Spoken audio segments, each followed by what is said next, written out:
just in Uganda, but across Kenya, Tanzania as well, and even beyond, because this experience goes beyond the globe.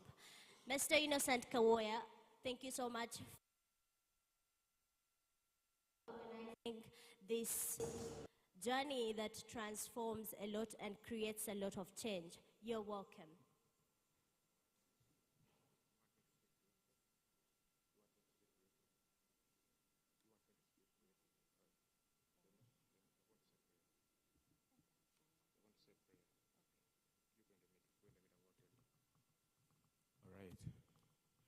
Morning, ladies and gentlemen.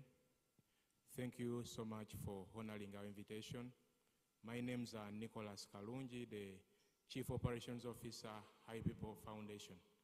We are glad to have you, and because we know the Honorable State Minister has another engagement, we are going to make sure we are precise and concise.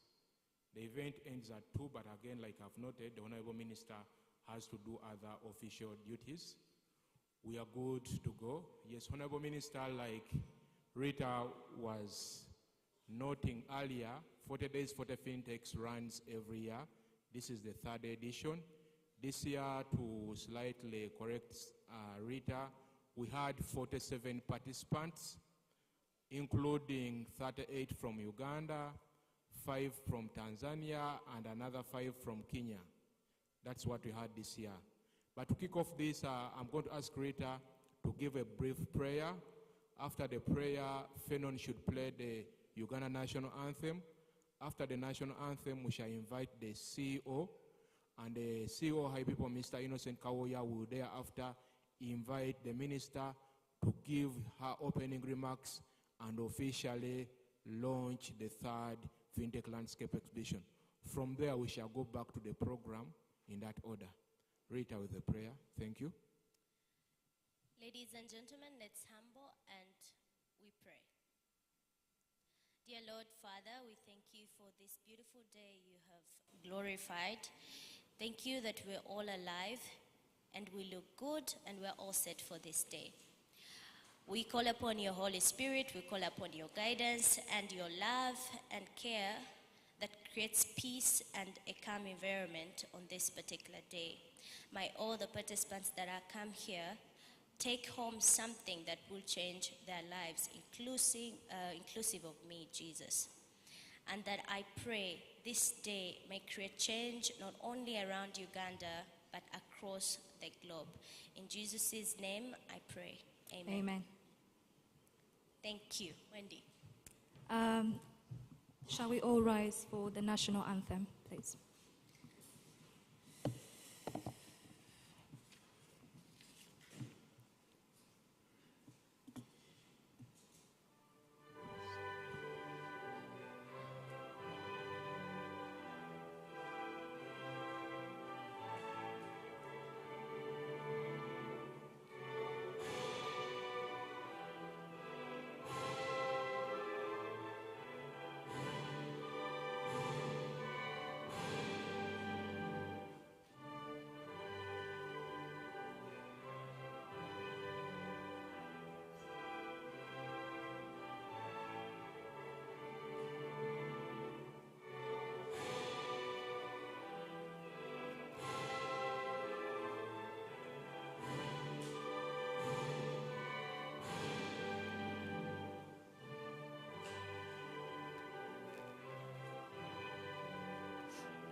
Thank you very much.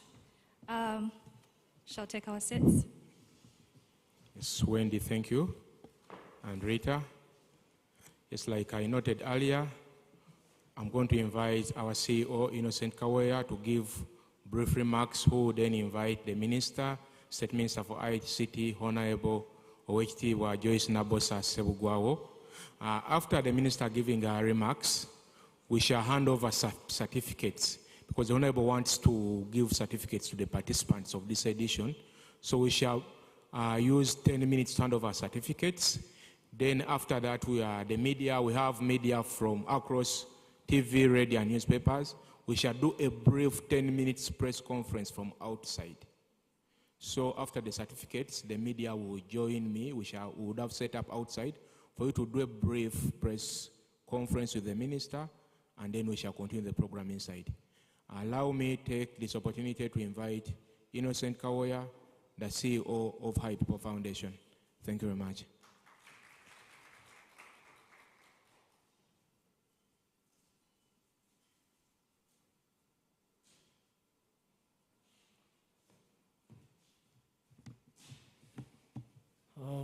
Thank you, Nicholas. And thank you, everyone. Good morning. The Honorable Minister, popularly known as Mama Rubaga, OHTiwa, you're most welcome. And thank you for honoring our invitation and making it here in time, better than anything else. Our patron, Honorable David Kalubanga, in absentia, he'll be here later. Our supporters and funders, the Bill and Melinda Gates Foundation, our donors, the partners, I mean every one of us here, the FINTECHs and all the players in the space, the women in FinTech companies, the youth innovators, and all distinguished guests, the press, all protocol observed. Good morning. I hope you're well. I didn't forget our panelists and keynote speaker. You're most welcome to the third edition of the FinTech Landscape Exhibition. One that I'm sure all of us can testify to is transforming millions of lives of people by creating an engine for the innovators and players that have for so many years been the creators and the innovators of the prime stories in financial technology that are transforming millions of lives.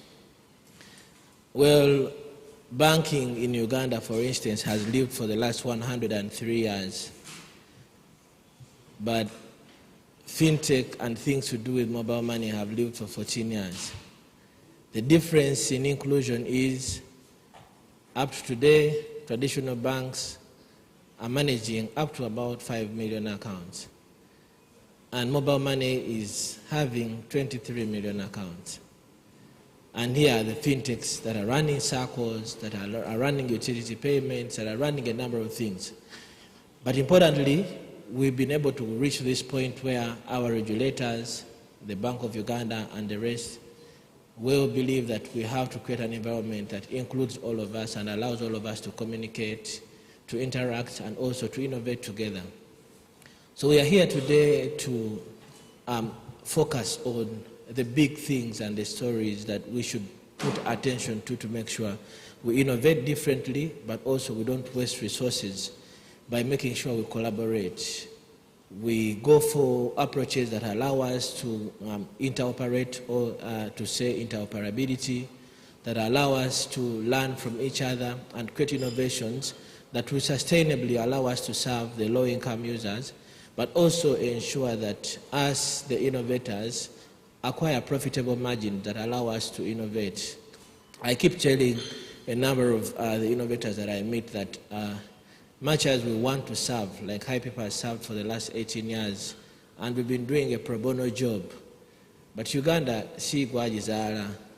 So for many reasons, every one of us innovators needs to work on innovations that are actually profitable for you at the end of the day, so that you happily innovate and think for all of us who would otherwise have no solutions to help solve the problems that are in our communities. Dear Honorable Minister, we are having a number of exhibitors here and innovators, many of whom are very passionate about making sure that they create tailored solutions. One of them is your neighbor there, Vincent, and Bello Beauty and all the rest. It's nice he's even seated there and he's working on circles. Maybe he will tell you about the circles.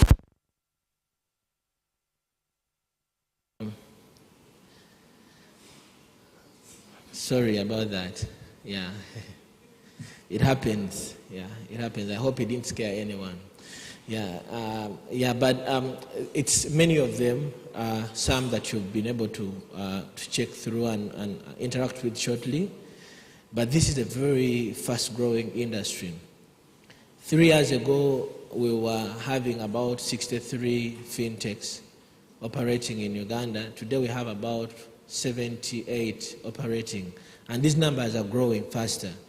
But they're not only innovating for us and creating solutions for the low-income user, they're also creating thousands of job opportunities. As I close, I'll give an example of the mobile money ecosystem that today employs more than 340,000 agents, a number that no one else independently can have to employ directly for the past many years since Uganda's independence. But this has happened in only 14 years of financial technology innovation. And I think we have to clap for that, all of us here. It is for those reasons that we come here every single day and talk about technology, talk about digital innovation and financial inclusion, because we believe strongly that we can never solve the problems of the world by not making sure that, one, we include everyone onto formal digital rails that help save time, save money, and create opportunities for everyone, but also create an access point for information that would otherwise never have any single time. But importantly, by making sure that we create ecosystems like this one here, the 40 Days 40Fintechs initiative, the FinTech Landscape Exhibition, the Women in FinTech Hackathon Summit and Incubator, the Digital and Financial Inclusion Summit, we create ways of creating an enabling environment that helps to create solutions that include and benefit everyone. With that, allow me, allow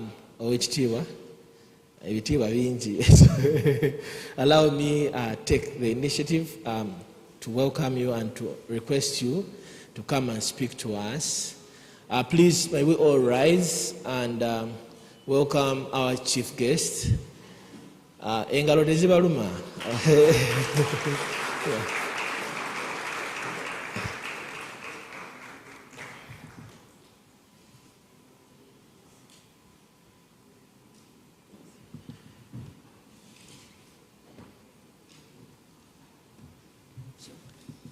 Thank you.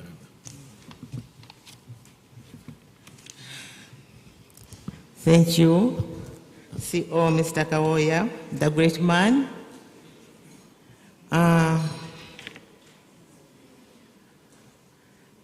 The Honourable Member of Parliament, if they are here,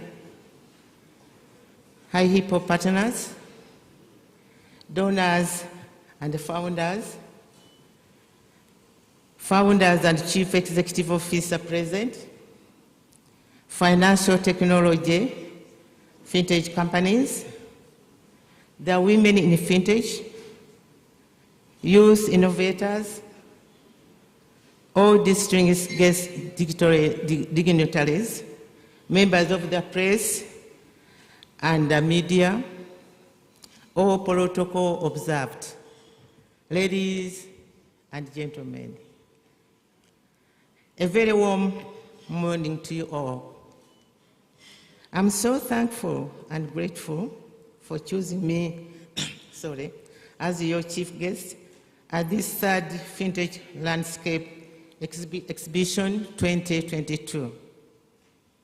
FinTech is the IC-enabled business platform, and we are very happy as a ministry to see that ICT has transformed the financial infrastructure, not only in Uganda, but worldwide. For example, Africa and other emerging markets have utilized ICT-based finance services to enable the delivery of innovative, inclusive, affordable, and instant financial products to the poor and vulnerable groups.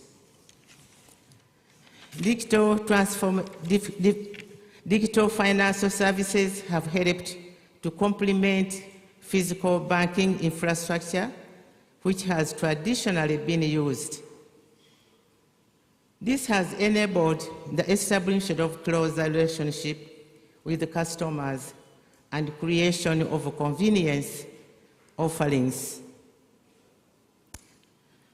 Customers have benefited from more personalized, secure, and affordable finance services. In addition, the government of Uganda is developing a universal finance system that are vital to sustainable and inclusive growth. Digital financial services support sustainable and inclusive growth by facilitating the delivery of affordable and innovative financial products to poor and vulnerable groups. Additionally, digital finance services facilitate the creation of efficient and effective payment infrastructure. The government is working to ensure that regulatory frameworks balance support for digital finance services innovation whilst managing systematic risks and compliances with money laundering, combating the financing of terrorism. The digitalization journey is a beautiful and long-standing one that has seen all of us transform as a nation from the times of wired telephones, the voice-only enabled mobile devices, to now in micro hand bank that enables citizens to pay for bills, utilities, and other services in the comfort of their bedrooms, workstations, or offices. The Ministry of ICT and national guidance, in partnership with other government agencies, donors, private investors, and innovators, have been central at ensuring internet connectivity become seamless, democratic, and more affordable every year. For instance, a gigabyte of data that costed an average of 60,000 Uganda shillings in 2011 now costs an average of 5,000 shillings, and this is only going to get more affordable. We applaud High People for championing digital, financial technology, innovation, and instant and inclusive payments system across Africa under the Include Everyone program. In partnership with the Gates Foundation, among other partners. We clearly appreciate the Hypo advocates for and supports the adoption of digital finance services through advising and mobilizing key financial inclusion stakeholders. For example, this year, High People delivered the third session of 40days40Fintechs event, which was organized in face-to-face locations in Uganda, Kenya, and Tanzania, covering areas such as Mogalup and offering guidance of Level 1 project principles.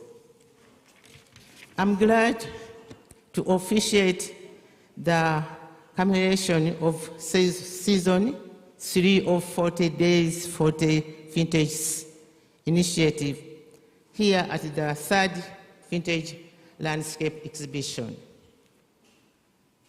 Thanks to the Hypo Includes Everyone initiative, guidance on Level 1 project and its principles, and instant and inclusive payment system has been shared over the years, and there's growing opportunities such as the rising understanding of stakeholders and users alike of the need for making use of digital finance services to support the establishment of sustainable and inclusive growth by facilitating the delivery of innovative financial products to poor and vulnerable groups.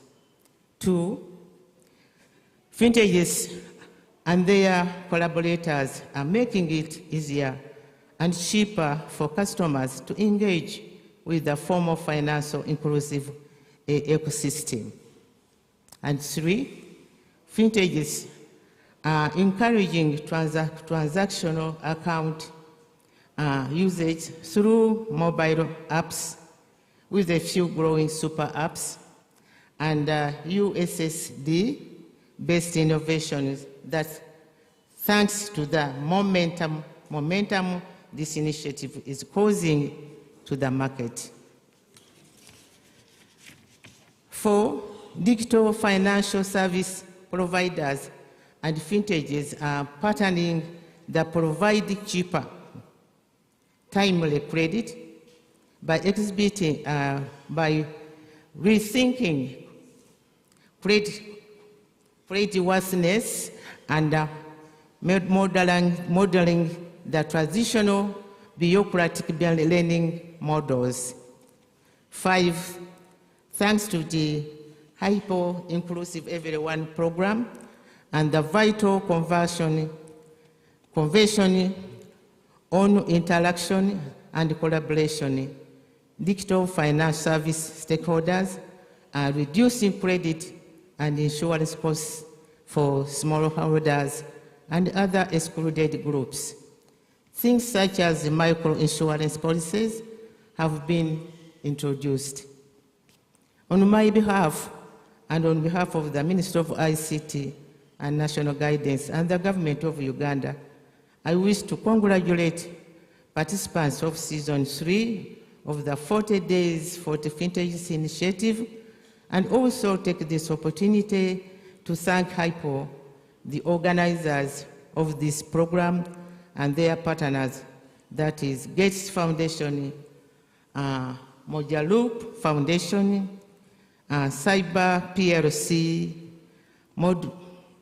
Modius Box, and the Level 1 project for putting up such an exceptional event. I would like also to thank Mr. Kawoya, the CEO, for what he has been doing. Mr. Kawoya, you're a great man. Thank you so much. And I wish all the youth will learn from you and do exactly what you have been doing. Youth are claiming that they don't have business jobs. They are working day and night looking for jobs. But look what Mr. Kawoya, he's a very young man, very, very young. But look what he has been doing.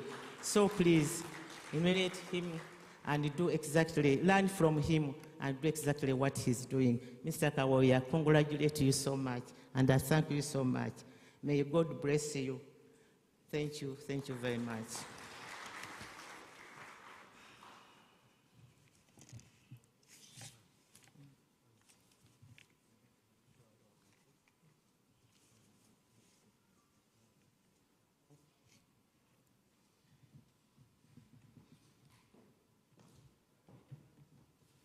All right, thank you, Honorable Minister.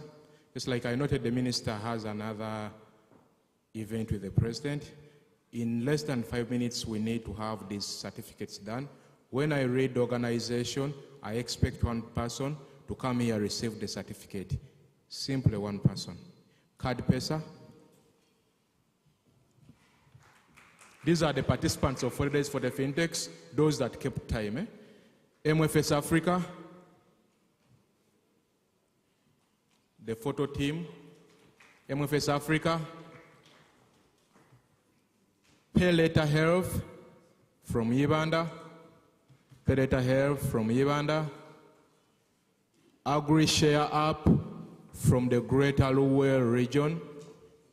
They are doing wonders in agriculture. Pay Later is doing wonders in health.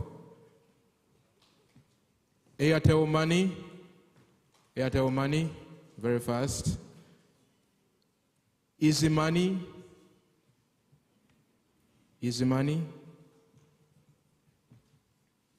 Mufuko Plus.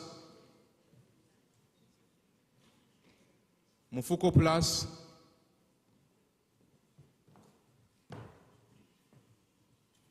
Sente, Mufuko Plus, Sente,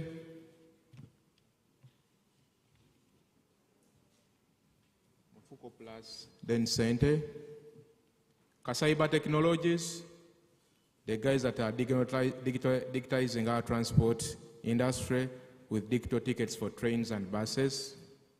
Zovi Cash, the guys that make sure you don't have to wait until the end of the month for you to get your salary. They pay you your salary, and when your salary comes, you pay them. Zovi Cash, well done. Belle Beauty, the digital salons and spas. Anywhere, anytime. Belle Beauty, well done. Future Link Technologies, the multi-trillion organization, connecting over 500 circles and impacting over 1 million people. Future Link Technologies, well done. Easy Agric,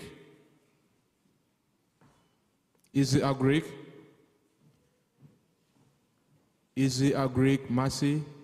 Yeah, these guys are also doing wonders in agriculture. Followed by Safe Border. Safe Border, very fast Safe Border. Kindly pick your certificate. Safe Border is launching safe cars very soon. So it will not only be borders, you will be able to order cars, safe cars. Good stuff. Would I get the certificate for J-Pesa? They're in the house. DJ Nick, get me J-Pesa. J-Pesa International. It's actually here. J-Pesa International. J-Pesa also has a sister company called Joris International. The guys that first sold domains in Uganda, paying when allowing mobile payments. They have been in business for over 20 years, doing wonders around domain. J-Pesa, thank you very much. We have Haduka. Yes, it's an e-commerce platform for ladies. Never mind, it's a gentleman picking it. The platform is for ladies, Haduka. Manescent, James Mukasa. The guy trying to create a Ugandan version of those big platforms. I won't mention. Jumia, Uganda.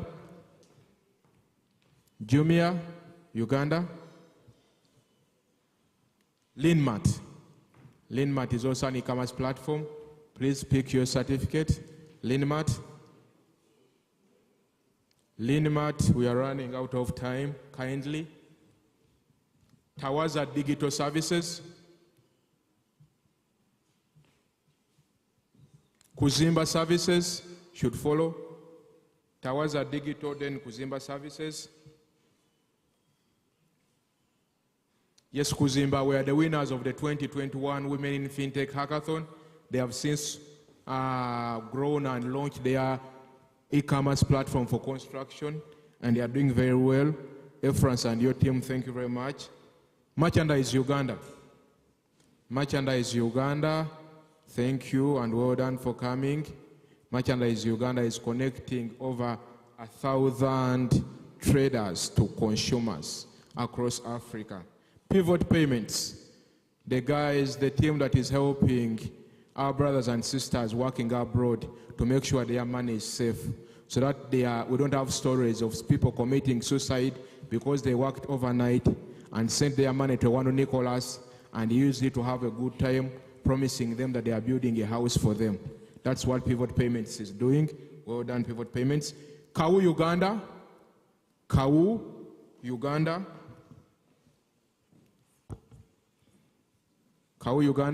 I need the certificate for Medmo. I haven't seen it here, and I know they are here. KAU Uganda. True African. These guys are legends in this industry. They have been here for quite a long time. They have done quite so many things. Medmo. Hurry up, Dennis, you are the last person. I haven't received your certificate here, but I want you to meet the minister. Medmo is based from Lida.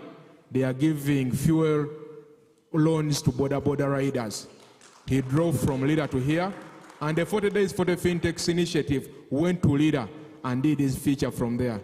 Because we are Uganda, we are East African. Medmo is doing a lot of work. They have over 800 border riders. They give fuel credit every day of between 5,000 shillings and 30,000. And they pay the following day. Great work, Medmo. Thank you very much. Allow me to take this opportunity to thank the Honorable Minister for turning up and keeping time, unlike most of us that didn't. Allow her to leave because she has another engagement. The media kindly forgive us. The press conference won't happen because we are time bad. Otherwise, thank you very much. I've been allowed to do the Luganda version, so I will interpret whatever she has said in Luganda. Mwebale nnyo, mwebalire ddala. When I check my watch, it is exactly 10 a.m. and we are going live. Our hosts today are Rita Cabanyolo from Nile One Studios. We have Wendy Namfo. Wendy will introduce our organization. We also have King Wesley, the king of radio, the public relations officer of High People. Now that we are done with the introductory remarks, we are going to move with the program in the order it's supposed to be. Allow me to invite Wendy to take us through the program in the order it's supposed to be. Again, I need to get signal from BBS Telefina whether we are ready live on TV because it is 10 a.m. I need to get that signal. I want to see the white smoke, that it's all systems go, and then we move on. Those of you who are watching from home, or those of you who are here, and you are wondering, how do you access BBS Telefina? BBS Telefina is available on all pay TV platforms. On Star Times, it is on 234. On DSTV, it is on 287. On GoTV, it is on 377. On Zook, it is on 49.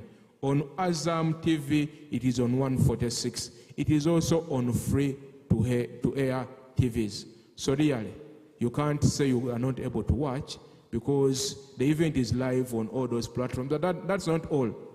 DJ Nick and the team, that is Met Media under CEO Emma Mugabe Chintu, are making sure that the event is streaming live on YouTube, on Facebook, among other platforms. So tell whoever has stayed at home to watch us live on BBS Telefina or on YouTube. We are running live and everywhere. The 40 Days for the Fintechs Season 3 is ending today with the Fintech Landscape Exhibition. The Fintech Landscape Exhibition is organized by High People in partnership with Mojalo Foundation, Cross Lake Technologies, Modus Books, Cyber POC, and supported by the Gates Foundation. We run this and a program we call Include Everyone because we believe that an economy that includes everyone benefits everyone. Over to you, Wendy. Thank you very much, Nicholas. Thank you, everybody, for the time. It's full house now, which is very good. So I'll just take you through the program of the day. We're going to start going into our panel discussions. We will have our first panel on the state of instant and inclusive payment systems. We will then go into a few speeches around cybersecurity. We will then have our second panel around computing, cloud computing and DFSPs, and the third panel, which is around women, youth inclusion, and gender equality. We'll have a few other speeches to go on. I also just want to say a warm welcome to the FITSPA group.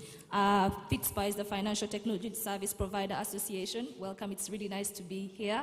I think we are all in that association, which is good to have you. So I will invite Rita.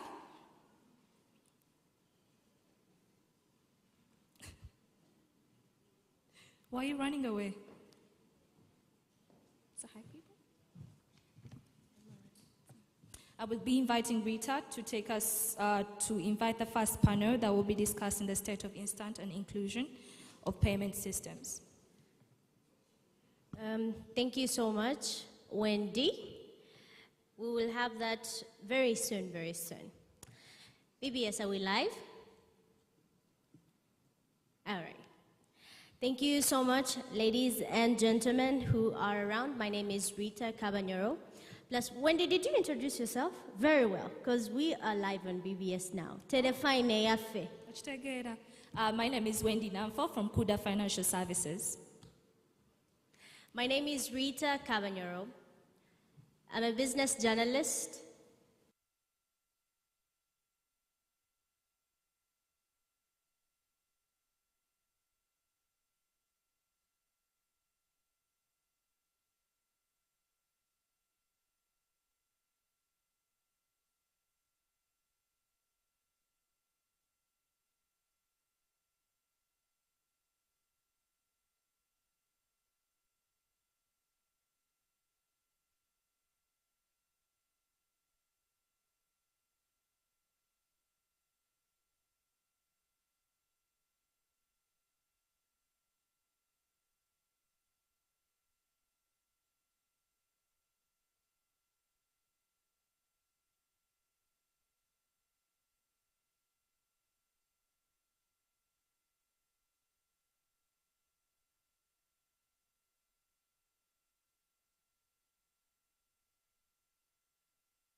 The instant and inclusive payment system, which is an enabler to sustainable and inclusive growth, because when they support the transfer and receipt of low value payments at any time and also at low cost. And this also introduces the unbanked to informal financial system guided by the level 1 project principles. And also now, to discuss along those lines, allow me to introduce the panelists right here that are going to join me as we dive through this particular discussion. I have got Vincent Tumuijiche, who is the co-founder and CEO at Future Link Technologies. Kindly take up a seat. A round of applause, ladies and gentlemen, and this from my panelists are coming on stage. Thank you so much. I have got Innocent Kawoya, who is the CEO of High People, the man behind what we see here, ladies and gentlemen, Innocent Kawoya. And then I've got Stephen Chidenga, who is the head of product business development and customer experience at FINTECH Centenary Group as well. Ladies and gentlemen, welcome Stephen. Plus me, Rita Cabanyero. I'm going to be speaking to the gentlemen here and get to understand the state and inclusive payment system. Let me take up a seat. We want to be all at uniform. And at last, I would at least appreciate 2 questions from you in case there is any. So you will be approached at any time. Thank you so much.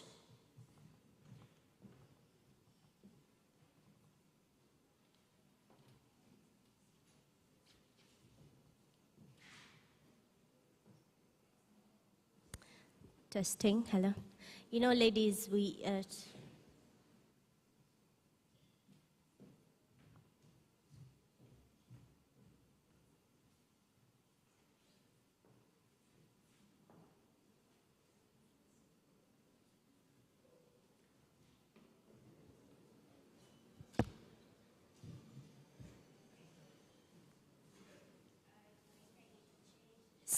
I'll have to change this.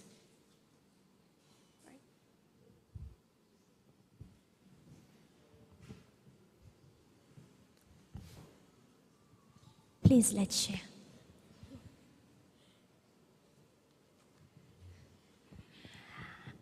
I know some of you are already saying, women will taking time.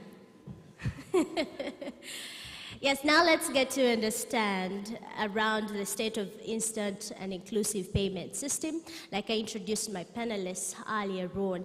At this time, gentlemen, please in 30 seconds, each one of you, let them highlight for us what you are doing, how you're creating change. Let's begin with Vincent here. Thank you. My name is Vincent Tumwijiche. I'm the CEO and co-founder at FutureLink Technologies. And FutureLink Technologies enhances the financial resilience of African low and middle income earners by democratizing the design and the delivery of financial services. And we achieve that by working with financial cooperatives, because we believe that through cooperatives, we are able to give the customer a voice to be able to influence the quality and the pricing of the financial services that come to them. Thank you, Vincent. Thank you. Good morning once again. Morning. My name is Innocent Kaoya. Very happy to speak about instant and inclusive payment systems. I just sent someone mobile money as I go to sit here, and they confirmed that they received the money. So I'm happy to talk about things like that. Okay, in real time. Please. Okay, thank you. I shared. First, I'm not a CEO like my colleagues here. But here, what we are doing as Centenary is, in 30 seconds, pursuing meaningful inclusion across the board, especially for the bottom of the pyramid segment of the population. Thank you so much, Stephen. And now let us break the ice. I know some of you are asking yourself, even you watching on television right now, you want to understand more about what really an instant and inclusive payment, what it is. Let me pose it to Vincent right here for those hearing it for the first time. What can they expect in detail in that space? So an instant and inclusive payment system, in an ordinary language, is a system or technology that enables the end consumer to serve themselves at any time, from anywhere, and in real time. So that's, the real time, from anywhere, at any time, are the keywords that actually define the instant and inclusive payment system. Okay, thank you so much. I hope now we're good to go. At least you have got an enlightener around that one. Stephen, if you could share with us, why does this really matter to talk about? Why should we really speak about it? Okay, so why we should talk about it is because of the reality that a society, and I think I'll borrow from a prominent lawyer who shared that if you can't feel the pain of someone in Karamoja, then we're not a country, because we need to base it on our system. Now, relatedly, why it's important is that I think the focus previously on inclusion has been around things like food or health, and financial has been not given the right prominence.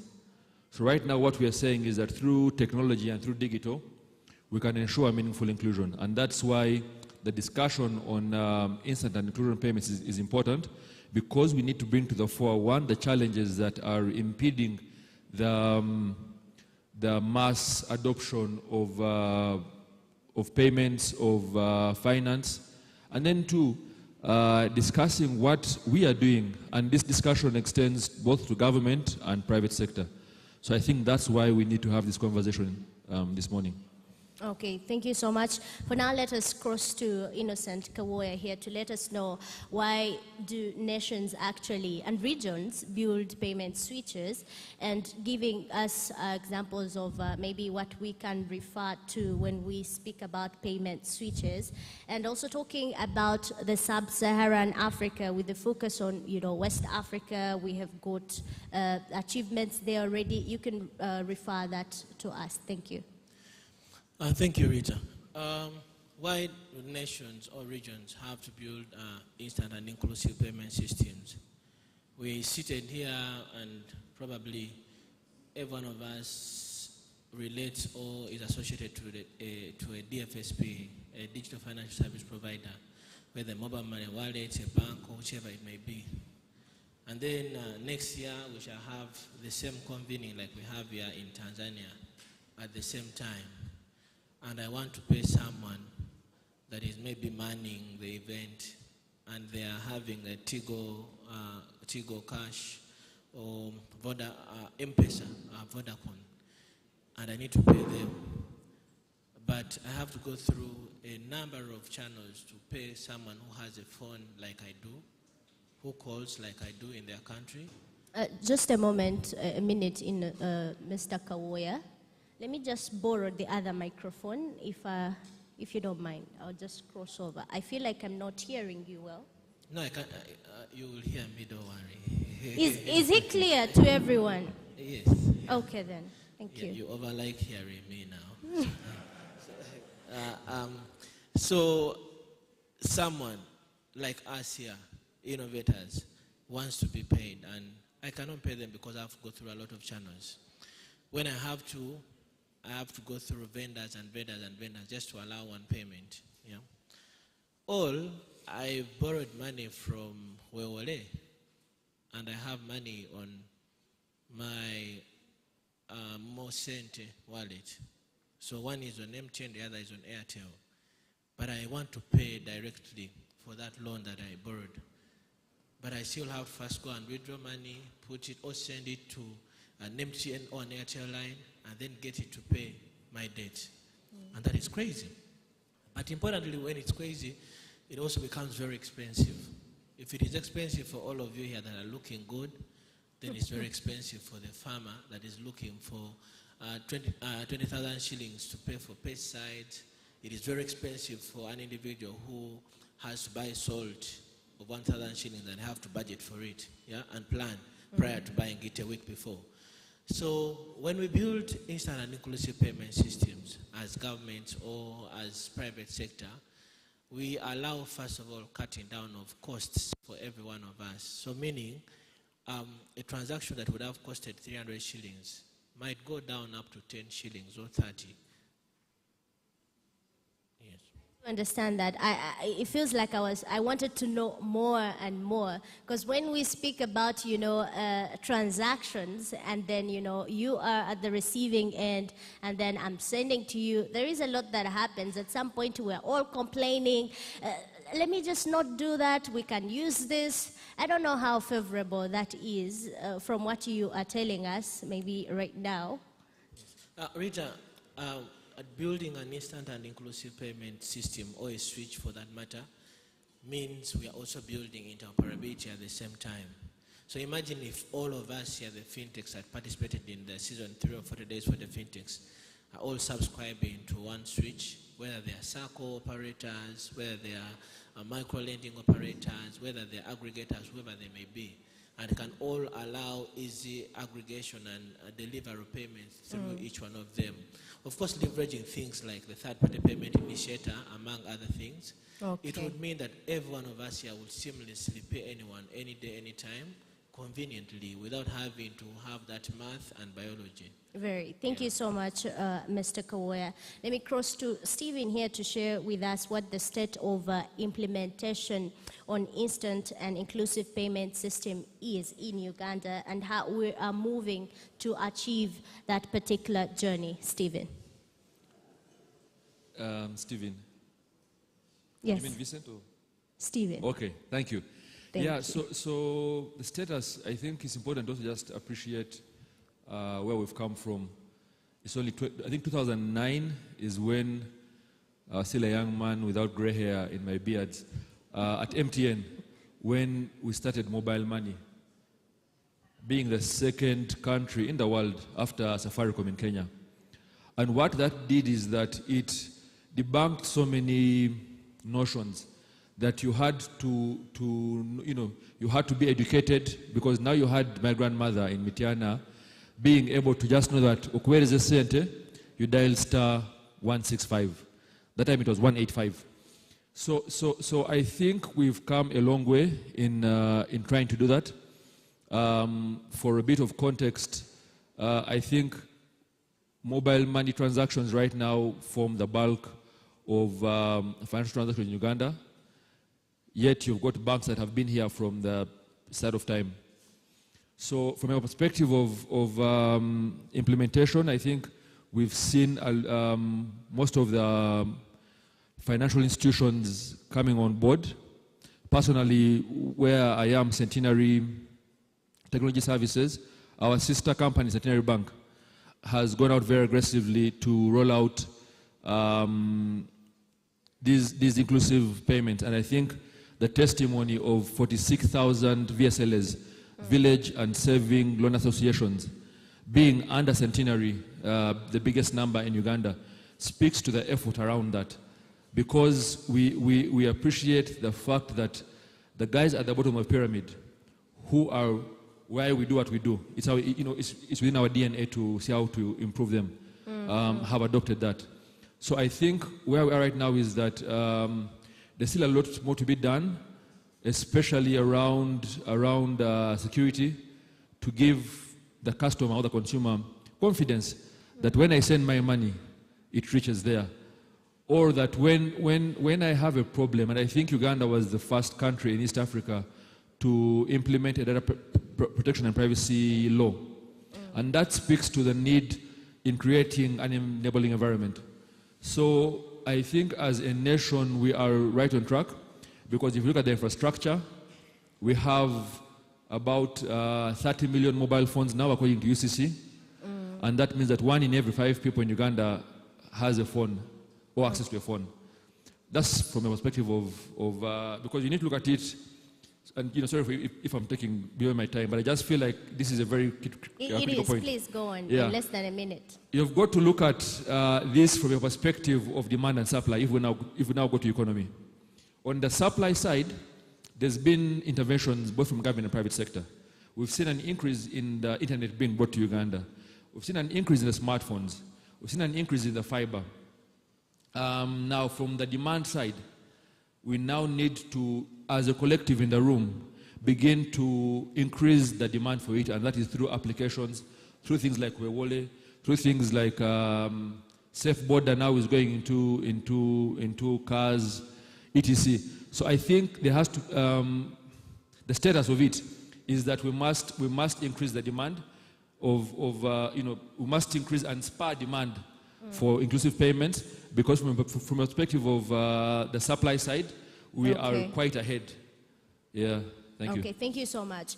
There is an experience I had recently that I went to use my Visa card, and then I withdrew the money didn't come. So I had to wait after, they told me after 24 hours after making a call to the bank. But that 24 hours turned into a week, because they were giving me a reference number. When I call, they refer you to, it turned out to be a week. And I really cannot track that money went back to my account. I am just concerned how the payment system there comes into real time with, this digital space. I don't know if you can have a response for me there. Because we're speaking about implementation. Yes. So I think that speaks to what Mr. Kawaya was saying about having a local switch. The challenge is that now you used Visa, right? So Visa means there's a layer that is outside of Uganda. And that's why it has taken a bit of a while to resolve. Okay. Now, once we implement, and that's where I think we need to go as a country, once we implement localized payment solutions it becomes easier because the money is within the local ecosystem and therefore it can be traced in have a problem. Okay. So to answer your question, such challenges are there, and it's a global thing, but that is where now, as Africa, as Uganda, we have come to the fore in saying that we can actually overcome them. Okay. Because Visa has been there longer than mobile money. Thank you so much. At least I've gotten a peek of an interest there, where in regards to the implementation, at least I've gotten something. Let me cross to Vincent here to share with us what factors can we consider when we speak about the implementation or launching out the instant and inclusive payment systems in Uganda. Vincent, could you talk to us? Rita, that's a very good question, because very often when we youngsters, skilled visionaries come to the market, the first temptation is to really deploy our skills in developing systems. Our experience has shown, however, that you need to, beyond being able to enable the transaction to go through the system, what is the intrinsic value that you are giving the customer?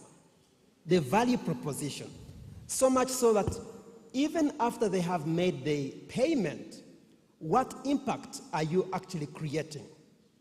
Now, in our case as FutureLink Technologies, we believe that our offering to the end consumer is the freedom, the financial freedom to choose the most appropriate and affordable financial services. Now, that is not a payment, that is not technology, but that they are able on the app to be able to see the available options, assess them, and choose the most appropriate one. That, in my view, is a value proposition that the mama in Kabale, in Kotido, is looking for, because they don't have information. So beyond the technology, there ought to be that intrinsic value that you are offering the customer, which eventually becomes an ingredient for behavior change. Because these systems must be able to also influence behavior change. The second is really the business model. Is the business model sustainable? Because we have seen a lot of development partners coming with support to roll out some technologies. But because the business model in itself is not inclusive, the customer does not participate in influencing the financial services that come. Soon after the support is no more, the project is not sustainable.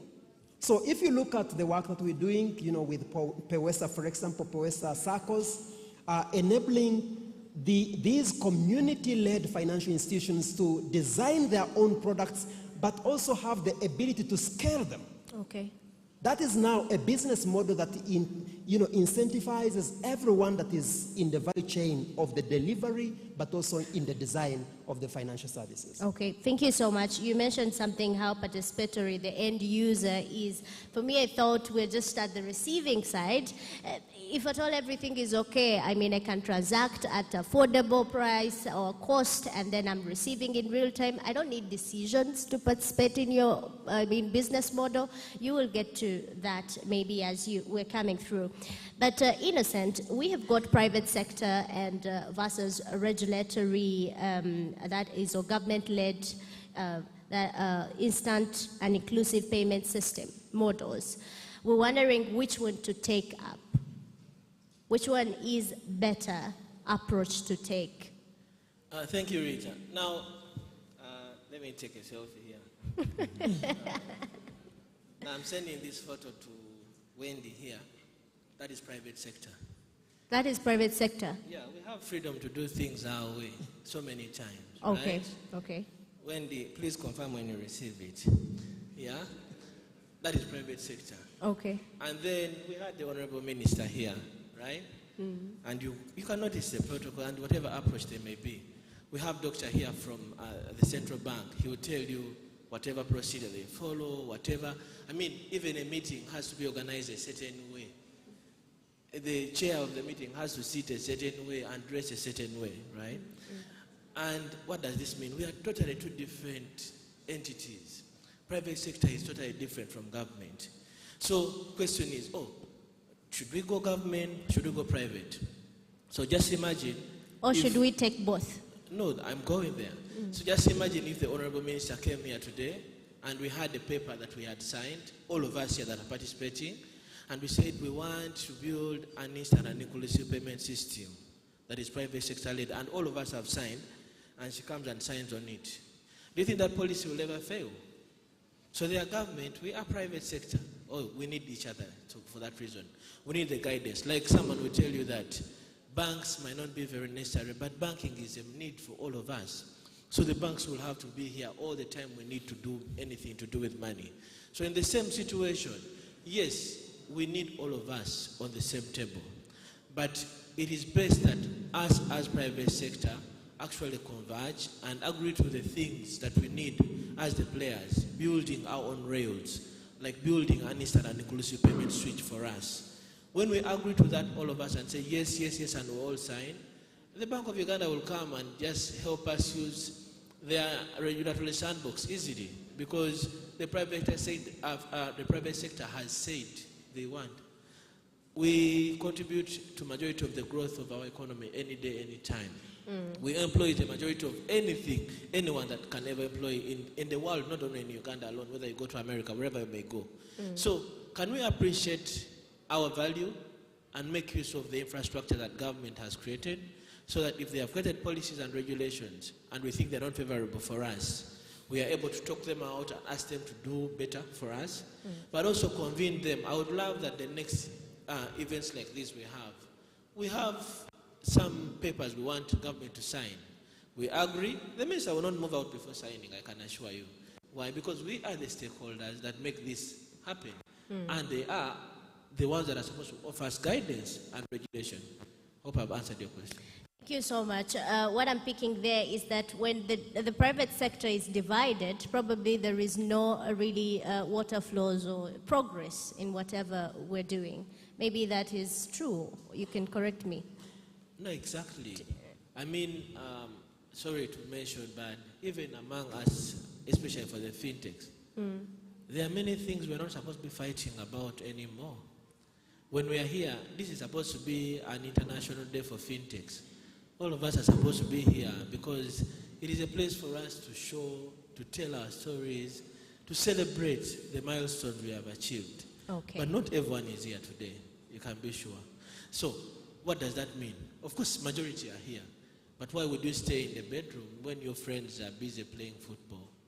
Thank you so much, Mr. Kawoya.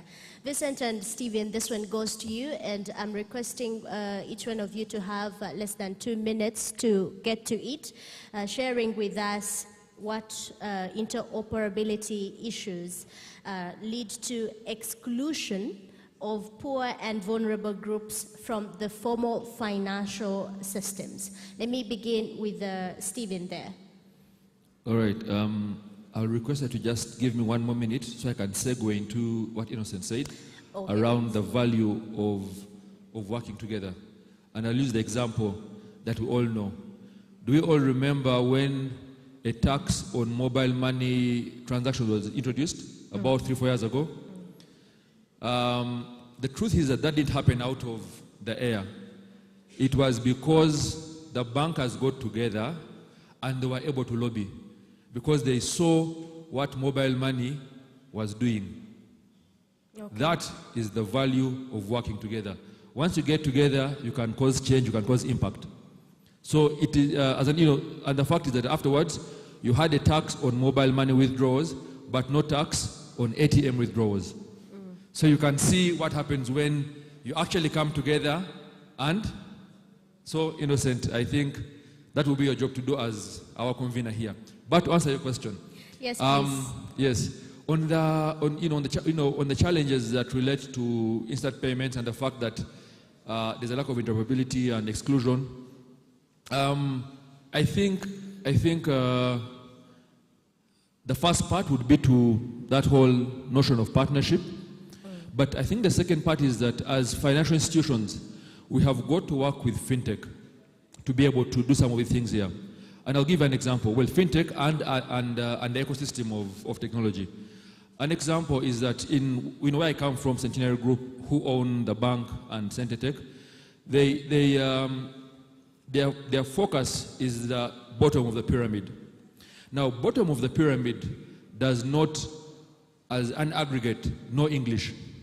However, when you dial most of the USSDs today, they're in English. So meaning me who is in China Mukaka, I will be excluded. So it's important that as an example, what we are doing is that we have partnered with a company called Sunbird AI, who are doing instant language translation.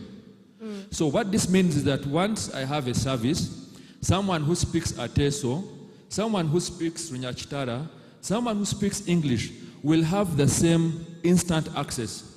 And that is how you create change and transformation. But this won't be possible if I sit alone in my para house and think I'll do everything on my own. No. Okay. You need to go out of, and I think even for guys, you need to come out of that and come to people like this who are always innovating and actually partner.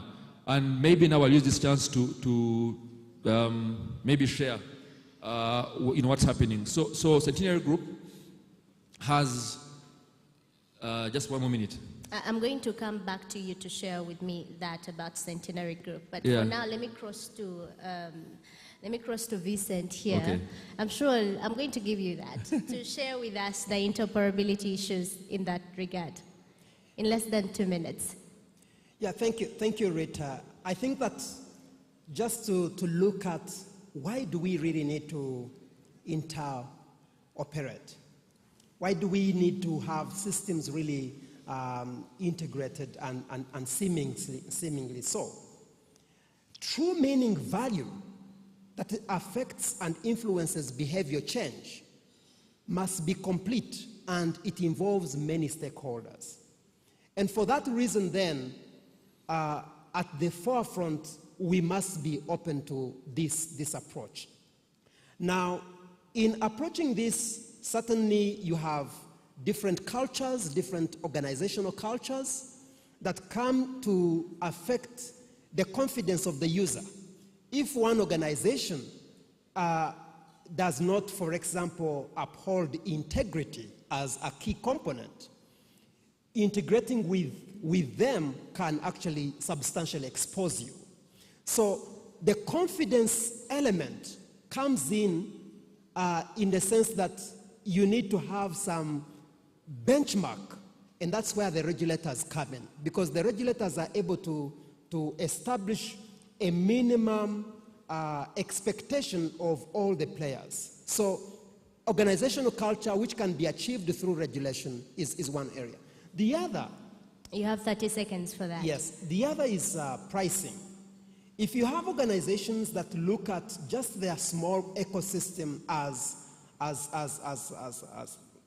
the only customer that they have, they're going to try to price in such a way that they can compensate for their entire costs.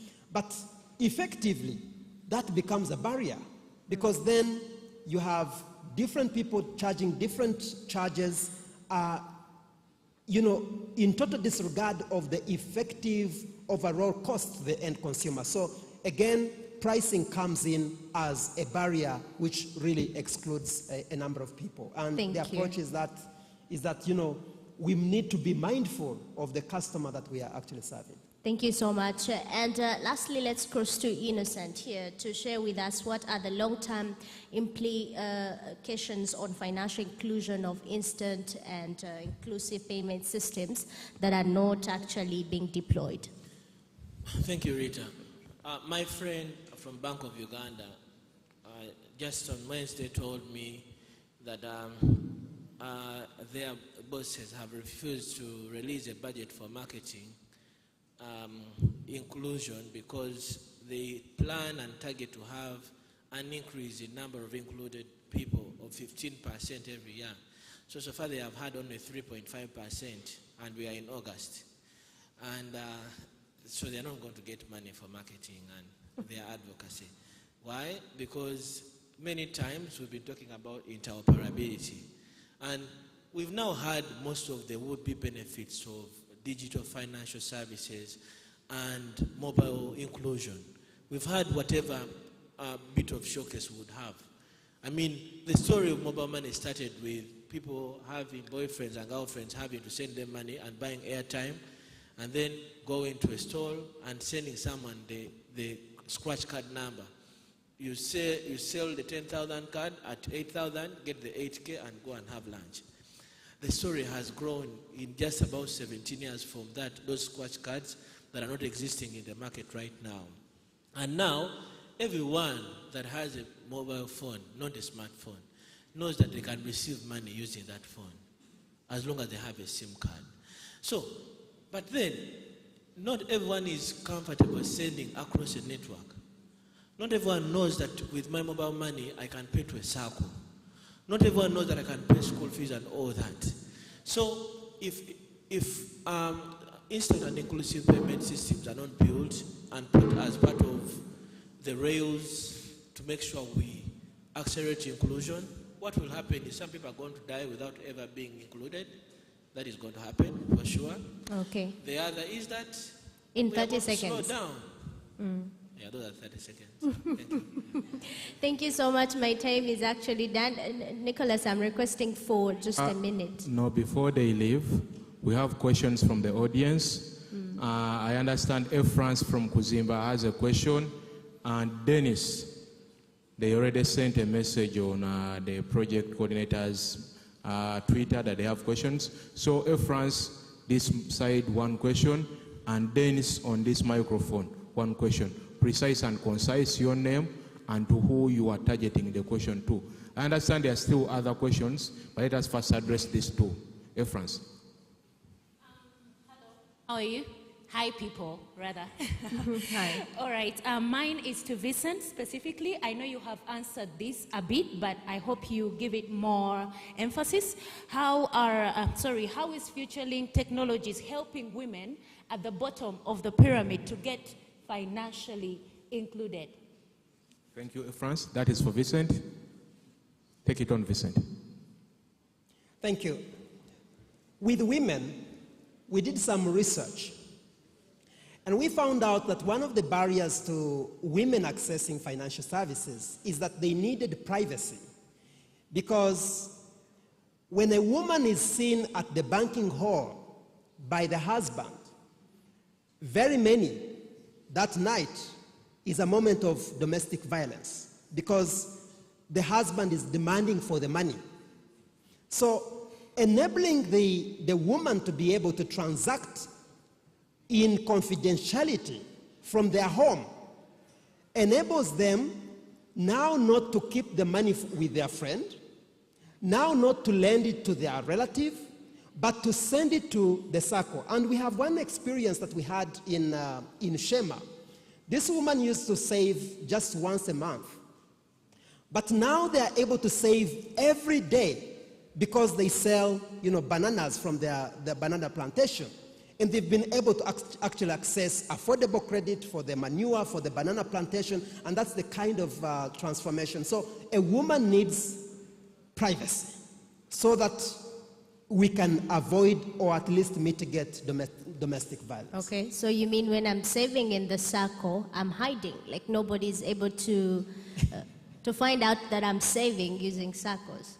Yes, because then you can save using the available channel, you can save using USSD, you can save using the app, and the husband, and this is really not to support secrecy in marriage, but this is what we have found on the ground. So we need to enable the woman remain safe in playing within the financial system. Thank you so much, Vincent. Let us have your name and the question, and then the one you're posing it to. Thank you. Yes. Hi, people. Hi. My name is Orich from Midmore, and my question goes to Mr. Kawoya. I would like to know, how does Modular Loop help in achieving and fostering instant inclusiveness in terms of payment? I beg your pardon? How does Modular Loop help in achieving instant and inclusive payment? Oh, thank you. Briefly, a merger loop is a blueprint. It's an API that allows creators of innovative financial solutions to build instant and inclusive payment systems. They can be switches, they can be applications, they can be integration points that leverage things like a third-party payment initiator. What happens to help us work with a simple framework that allows everyone that would wish to create a payment solution, especially an instant and inclusive payment system, to use the code or the entire API that has been created freely because it's open source, and are working with the level 1 project guidelines and principles to allow you to seamlessly develop and design a solution wherever you want to go anywhere in the world. It is acceptable and relates with all ISO standards. Okay, thank you so much. Any other question, Nicholas? Yes, we shall have one question for Stephen Chirenga. The person will introduce themselves and then ask. Thank you so much. My name is Paul Zake. Zake means fire, but today there is no fire. My question goes to Stephen. Yes, we are all in financial technology. We have these digital innovations we are proud of. But how are we ensuring that we are achieving financial inclusion through fintechs without again resulting to digital exclusion? Thank you. All right. Thank you, Zake. So how so I think to answer that question, thank you, I'll use this chance to just make this question inclusive of all of you by sharing the opportunity in saying that okay, good you're hearing. In saying that the real job at hand is to ensure that when you go to the deepest of, the deepest of places in Uganda, someone can have access to financial services. That's the real job at hand. Can it be done alone? Maybe in 100 years. There's that saying that goes that if you want to go far, maybe if you want to go fast, move alone. If you want to go far, move together, correct? Correct. So I think as a collective in this room here, we need to work together. And I'm talking about the banks, the fintechs, the guys of infrastructure and technology, in saying that, one, we share technology, so that it's not a case of everybody building their own fiber, building their own banks, building their own branches. Two, we share on services. Today I have so many apps on my phone, it confuses. Imagine a world where I had one phone and one app, and that app had everything. That, for me, I think is how we achieve meaningful inclusion. And it's something that we are attempting to do, but you haven't allowed me to talk about scenario yet, so I'll first wait until you give me the chance. Okay. But yeah, that's a question to Zake. Answer to Zake. All right, thank you, Stephen. We are running out of time. We thank our panelists. I'm going to request Rita to lead them out for a group photo. We have had Rita Cabanyolo from Nile One Studio as the host of this panel. We have had Vincent Tumwejuche from FutureLink Technologies. They are connecting millions and millions of Ugandans and handling money in trillions. We have had Innocent Kawoya, the CEO of High People. The many he has done I will not mention, but I know they are quite a lot. We have had Stephen Chirenga from Center Group, Centenary Bank, FINTECH. Thank you, gentlemen and ladies. To put that in Luganda for everyone to understand, omukyalo ono n'abaami bano nga bagenda okufuna ekifaananyi badde boogera ku kye bayita inclusive and instant payment systems.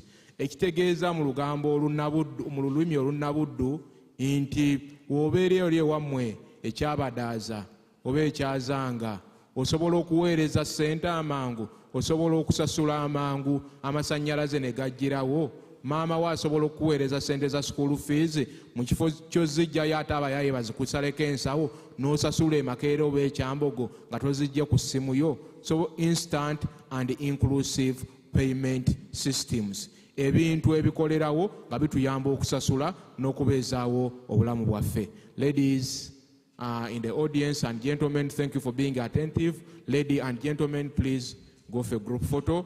Allow me to take this opportunity to welcome our next moderator, King of Radio, the Public Relations Officer of High People. We have worked with Wesley for quite a lot. He knows everything about High People. He has improved High People. In the same spirit, High People has greatly improved him. Take it on, Wesley. Thank you very much. Please clap for Nicholas one more time. Good morning, everybody. How you doing? You all right? You all okay? But you all look serious. Like, what's the seriousness about? Like, it's a serious event. Okay, well, I'm called the King of Radio, Wesley. I work here at High People, and we are blessed to actually have you here. Now, the beauty about this time around, this particular event, is that this time we're not just only Ugandan, but we have actually gone East African. So we've had our brothers from Kenya and Tanzania join the exhibition for the last 40 days. Come on, let's clap for them. And also clap for me. Yeah, thank you. Yeah. You know, I'm trying to gather my strength to talk to all the serious people and the faces that I'm seeing here, because you're kind of intimidating. But good things first. It's beautiful. Of course, listening to the discussions here about, you know, inclusion and all that stuff, I feel like from the start of the events that we've always had, the 40 days and the exhibitions we've always had, at least we've grown. I think you definitely agree. Very many people have been able to get connections from different places. And then also you come here and then you know you're going to find a solution, you know, for your program you're working on. I really don't want to waste much of the time, but I really want us to thank all the 47 participants that actually have been a part of this exhibition for all this while. So please, let's clap for them one more time. 47 of you guys did an amazing job. Now, we want to thank our partners. And of course, that will definitely start with High People. So we can clap for them. And also Level 1 Project, Moja Loop, Motors Box, Crosslake Tech, and also supported by the Gates Foundation. We also want to thank the viewers who are watching us on BBS Telefina AFA. Now, without wasting really much time, I would want to get to the next panel straight away, and then we get to discuss this one here. I know some of us are a little bit familiar with it, but we want to find out how can now we take advantage of that. Cloud computing. Yeah, like cloud computing. So when someone says cloud computing, the first time I had cloud computing, I was like, okay, cloud computing. Either computing in the clouds, yeah, or there's something like, you know, in the heavens or something like that. So like, someone maybe has to define it. We're going to go cloud computing, computers or mobile. You know, it's interesting. But anyway, now, digital services providers, that's the DFSPs, have the opportunity to actually exploit the normal potential and benefits of the cloud computing, such as reduced capital expenses, agility, redundancy, high availability, and of course also resiliency to innovate rapidly. Now, given that finance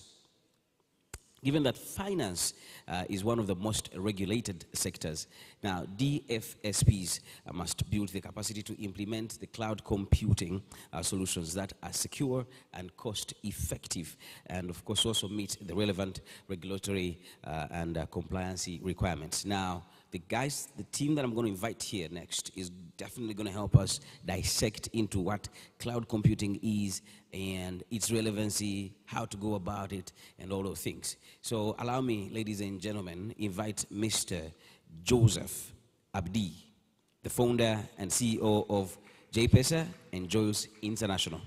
Please, let's clap for him. If you don't clap, you'll also give birth to your children. They invite them, and they also don't clap for them. What you sow is what you reap. I'm a serious born-again Christian who believes in the Bible, so the Bible tells me what you sow is what you reap. So also the next panelist would be Mr. Peter Kakoma, founder and CEO of Kanzu Code.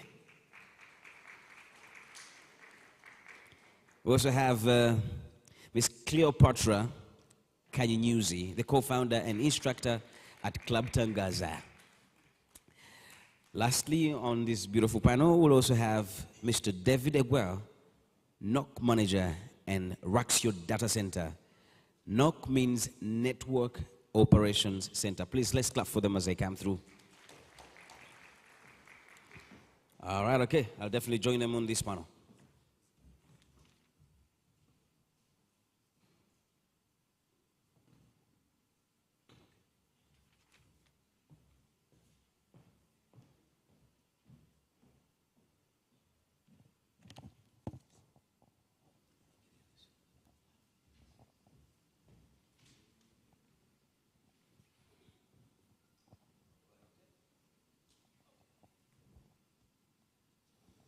Okay, someone just switched it off.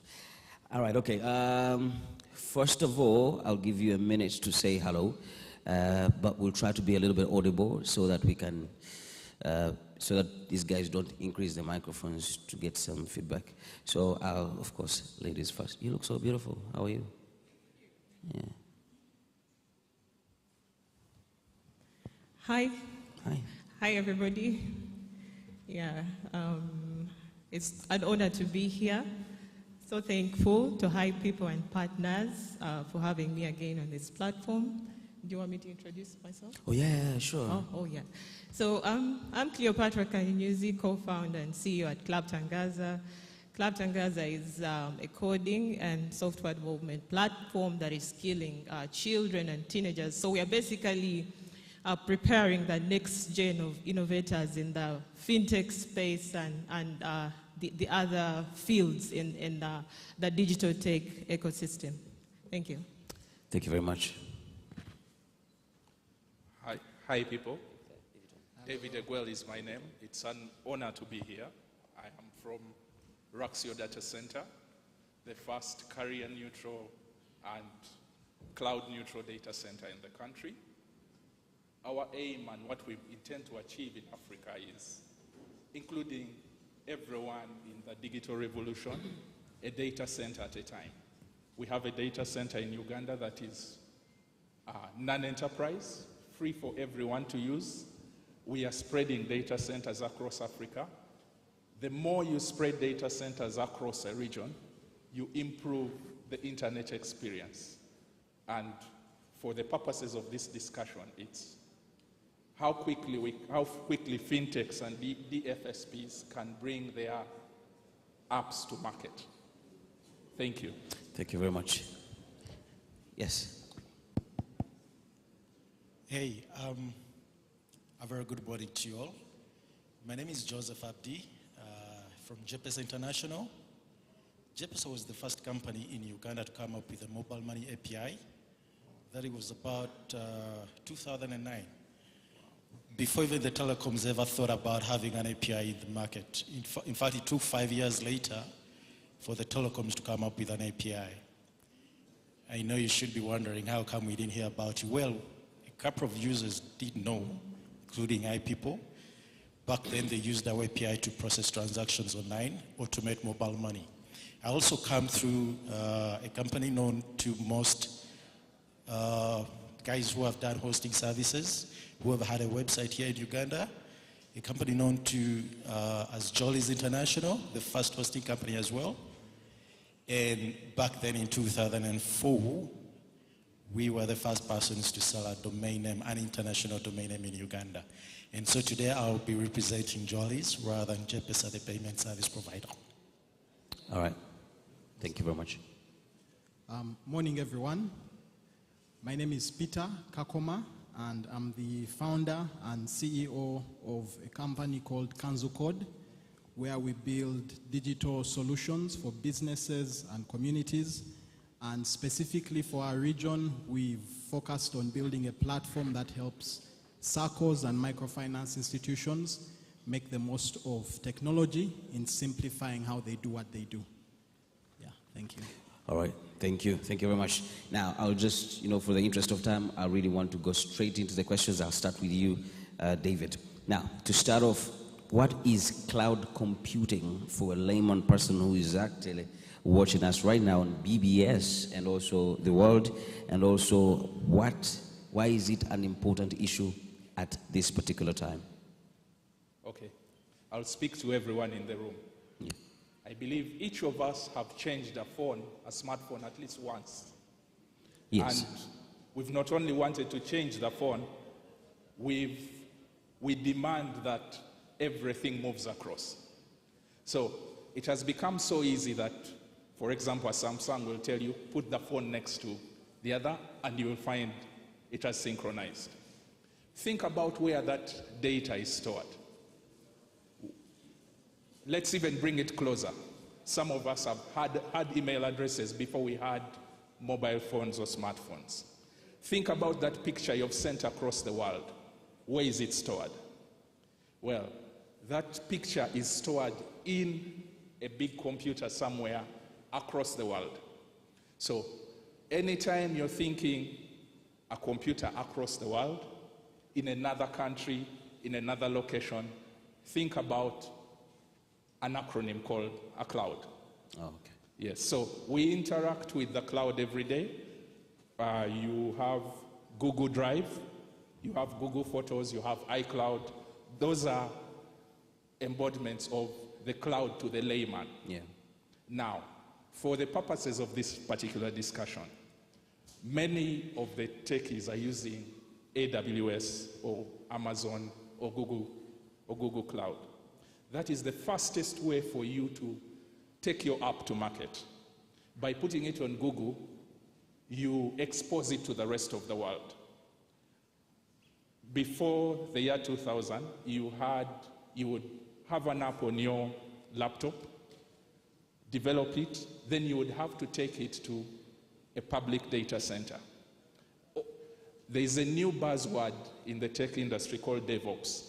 It's how quickly you can transfer your app from development to the market. Now, the cloud shortens that time period. That is why I think cloud is relevant at this point in time. Thank you. Thank you very much. To you, Cleo. Now, in a market like Uganda, how available, affordable, and reliable are cloud computing services? Thank you for that question, Wesley. It's a good question. So just like my colleague has mentioned, he has actually talked of services, cloud services that companies and developers are already using. So in my opinion, cloud services are readily available. They are reliable, okay? And I think they're affordable because most of the cloud services out there have a monthly charge that they come with, okay? So it's up to you to pick what you can afford as a company, as an individual. So this monthly charge could be spreading over a month, like you only pay for a month for a service that you want to use in a month, or 3 months, or 6 months, and so on and so forth.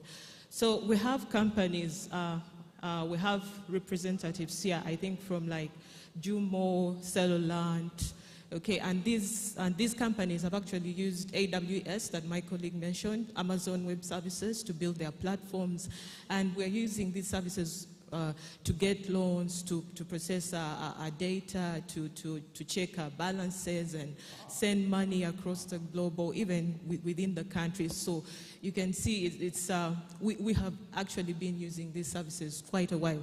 And cloud services actually started out about in 2006 when Amazon launched the first cloud-based services because they had issues of scaling according to their customer demand. So when Google saw this, they also jumped on board very quickly, went on a buying spree. They kept on buying companies that helped them integrate now what we call the Google Cloud. We have the Google Workspace. Everybody is familiar with Google Docs, the spreadsheets that are on there. Okay, so, and everybody I think has actually used those services, right? So it's, we also have Alibaba that also jumped on board around that time to develop cloud services. So we have, I would like to talk about the categories of cloud services that are available. We have the platform as a service, and then we also have infrastructure as a service, which most of the companies are using to develop their fintech products and get them faster and quicker to their customers. Then on individual basis, do you love a good movie on Netflix, Wesley? Oh yeah, Cool. So we are easily streaming cool material online, which wasn't the case. Back then, I think we had Edisoft, who was a big name in the movie field. So you'd go and have to buy movies that were on DVDs and so on. But right now, you can easily stream a movie or even music online. So I think everybody, even people that are actually hold basic feature phones, are interacting with cloud services. It's just because they're not aware that it is happening, but cloud services are here and they're readily available. They're affordable according to the size of your pocket and Interesting. Well, to you, Joseph, why would DFPs need cloud computing specifically, and what are the typical uses of cloud computing by DFPs? Thank you. Without a doubt, there are numerous advantages of going to the cloud. I'll give about 3 or 4. One of them is the advanced data management. When you have your data on the cloud, boy, it is easy to manipulate your data and run an analysis. Unlike if you keeping your data on paper. Cloud efficiency to run your business. A transaction that should have taken a minute or probably an hour or a day could actually take a second. I remember back then in the day when we needed to withdraw money from Postbank. If you needed to withdraw anything beyond 100,000, you had to book 3 days in advance. Today, it doesn't have to be the case. You could actually have the money right instantly, all because these branches are well connected through the cloud. So the cloud, but also we look at business efficiency, because of cloud computing, businesses are able to be efficient, and in return, they're able to satisfy their customers. When a business is efficient, in return, the customer becomes satisfied. The other thing is business continuity. When a business, let's say, has a disaster, how long will it take for that business to come back on its feet? If you're the kind of a business that runs on manual processes, on paperwork, probably it will take you not less than 3 days. I have worked with businesses, multi-billion businesses,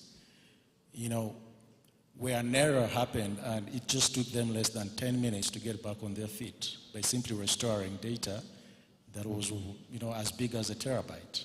That's the power of, cloud computing. Automated analysis. Several times we want to run business analysis. We would like to know how our transactions doing, especially for, for fintechs. You really can't do without that. But most importantly, price reduction. It's really cheap to run your business on the cloud. You can practically run your business while you're on holiday. You could be in Kidepo and you're running your business. So it's actually cheaper. It's cheaper. It cuts down the operational costs. All right. And to you, Peter. Again, what is the state and what is the state of uptake of cloud computing services by DFPs? And is there a high or low uptake? And please qualify with your answers with data and details. Okay, thank you. So I think maybe just to bring in a bit more context, when we talk about the uptake of cloud computing services by digital financial service providers, it's key to also look at it from the context of generally the uptake of technology and digital services in our country. So if you zero in on digital financial service providers, you will see the uptake is high. Yeah, in the sense that you will be very hard pressed to find any digital financial service provider that is not using cloud services. So be it the big players, Airtel, MTN, but if you bring it to even other players, some of the people part of this event, Safe Border, all of us in many ways are making use, everyone here is making use of cloud computing. So in the DFSP space, you will find the uptake high. The unfortunate bit though is the uptake of technology generally is still low. Even if you just go across the border, you will find that getting, there are bus services where you pay digitally. You can access almost any government service across the border online. Yeah?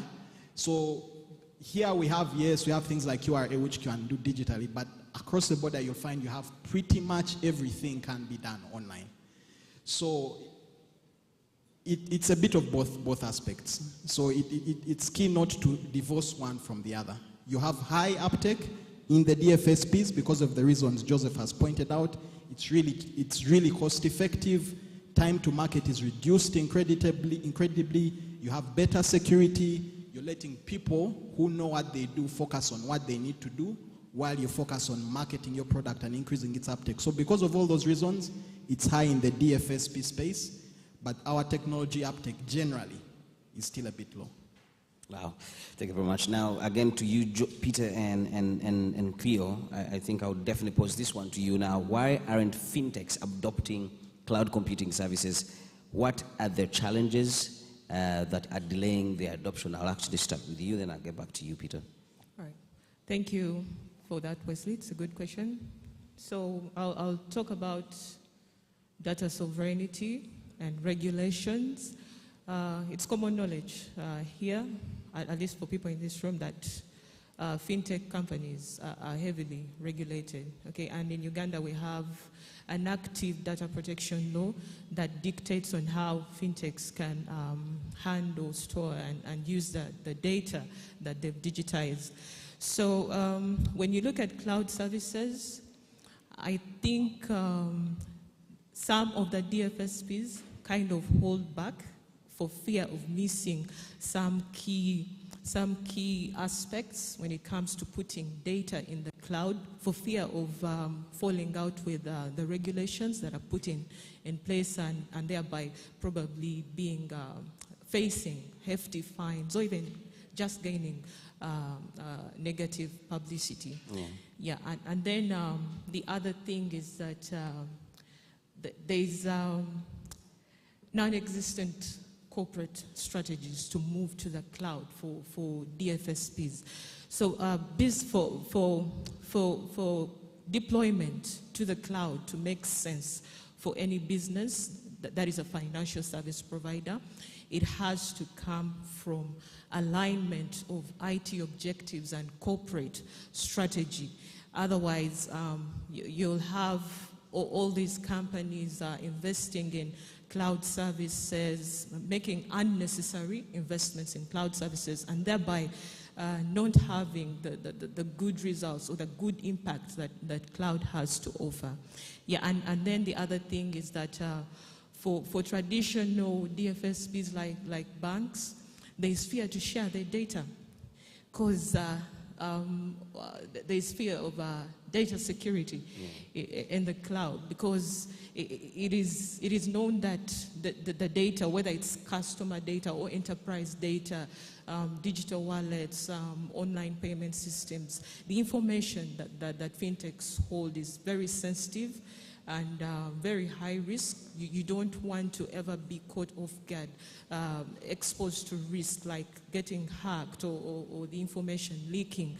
So they fear to put it out there in the cloud because they are not educated about the services that cloud vendors have to offer. But I would love to tell you, Wesley, that there is no single bank or DFSP IT department that makes the sort of investment in security like what the cloud vendors do. For example, Microsoft Azure, they invest, it's been reported that they invest about $1 billion in securing their Azure cloud service platform, and they're able to ward off 7 trillion attacks daily. So if you look at that, I mean, who can do that here? Like, for an IT department to do that, that would be super crazy. Yeah, so the cloud is very secure. It's just that the fintechs and DFSPs have to have this at the bottom of their mind, that, sorry, at the front of their mind, that security is always priority for any cloud vendor. They have invested in very sophisticated artificial intelligence and machine language algorithms that help to keep everything that they're providing, all the services they're providing in the cloud, secure. Yes, so that's my take. Oh, thank you. Okay. Peter, anything that she's left out? No, I think Clea has done a really wonderful job there. I'll just lean in a bit on the aspect of, I feel it's more I'll call them traditional fintechs, the ones who've been there much longer, who've invested significantly in architecture, local architecture, who are a bit more rigid towards the transition because of all the reasons that she's mentioned. Because if you've invested in building your own data center, David from Raxio will tell you that is no small investment in any way. And so just because cloud is the way to go right now, MTN is not going to wake up overnight and just jump the gun and say, let's go. So there's also that aspect that we have invested significantly for quite a number of years. And if it's not, well, it might be broken in some ways, but it's working. If it's not broken to the point that it's affecting our revenues, then maybe it's not yet time to switch completely. So that's the only aspect I'll add. Now that you've actually mentioned David, now David, I'll get to you as well. Now, what are the service providers like Raxio Data Center doing to ensure that the DFSPs and other industries uptake cloud computing services? Okay, I'll start it from the point of the regulator. Oh, yes. Yeah, we have data protection laws that are tied around data being local in Uganda. By local means, if you're a financial institution, you must have my banking details in country on a server that you control. It kind of creates a gray area for the traditional cloud service providers like Amazon, where we don't know where the data is sitting. Yes, it may be secure, and there are all these carriers created around securing data, but to the regulator, they don't know where it's seated. Raxio has provided a physical brick and mortar place where we have security, and we are, I can say, this is not an advert, I can say we have almost matched the standards of, you don't need now to go to AWS, all you would need to do is co-locate with us. We've provided the platform for one, cloud providers to come in country, and they would make our data local. That would be a tick for the regulator. Number two, it provides a place where fintechs and DSFPs can come and see what we are actually doing. When they see what we are doing, then it would kind of allay the fears around data security and all those other myths associated with the cloud. So One, we are like a food court. You provide everything for your customers to come and enjoy a meal that many people have provided. We provide the access to all the 12 carriers in Uganda. We provide security. We provide cooling that you can enjoy at a reduced cost because we are doing it. You enjoy our economies of scale. We also provide the compute power. Thank you. Thank you very much. I'll go to now looking at Peter and you, Joseph, again. What must be done for more DFSPs to uptake the cloud computing, or it's not even necessary? So I'll start with you, Peter. Okay, I think one of the really fast things is around the cost for the DFSP, in the sense that our cost of internet is still a bit high, regionally. So the moment we say cloud, that cost has to come in, because to access any aspect of my data, I need to actually go online. I mean, there are those other interesting aspects about internet going off, but we won't go there. We'll stick to just the cost of the internet coming down for this particular conversation. The others really, I feel that are in a sense already, we're already moving in that direction, because any fintech coming up right now, because of the need to lower its cost, will go down that direction. The other one, all the other panelists have touched on it, the regulatory aspects. So yes, there's a big need to protect data, but we have already seen precedent in other areas where it's possible to still be protecting your data without clamping down on the growth of the ecosystem. So those are the two that I feel would be very key in the short term to speed up that access. Yes, Joseph. Again, what must be done for more DFSPs to uptake the cloud computing? Especially when it comes to the regulators, I personally feel there is not as much support for cloud computation adoption, to the financial services by the regulators. But also, I feel there is the knowledge for cloud computing to our regulators is really poor. And I have a few suggestions that could really help, that I would share with them probably, if you give me a minute. But I say this because of certain experiences, I have seen on the market. Yeah. I'll give an example of one of most dynamic, exchange platforms we have in Uganda. The very first one that automated their exchange, Alltex. It's I think the first exchange that allows you to, trade without a broker. You go online, you create an account, you load money, you buy shares, you buy bonds, and Alltex, you pay for that advert. But yeah, you won't believe it. Before 8:30, if you open their website, you'll see a 404. This website doesn't exist.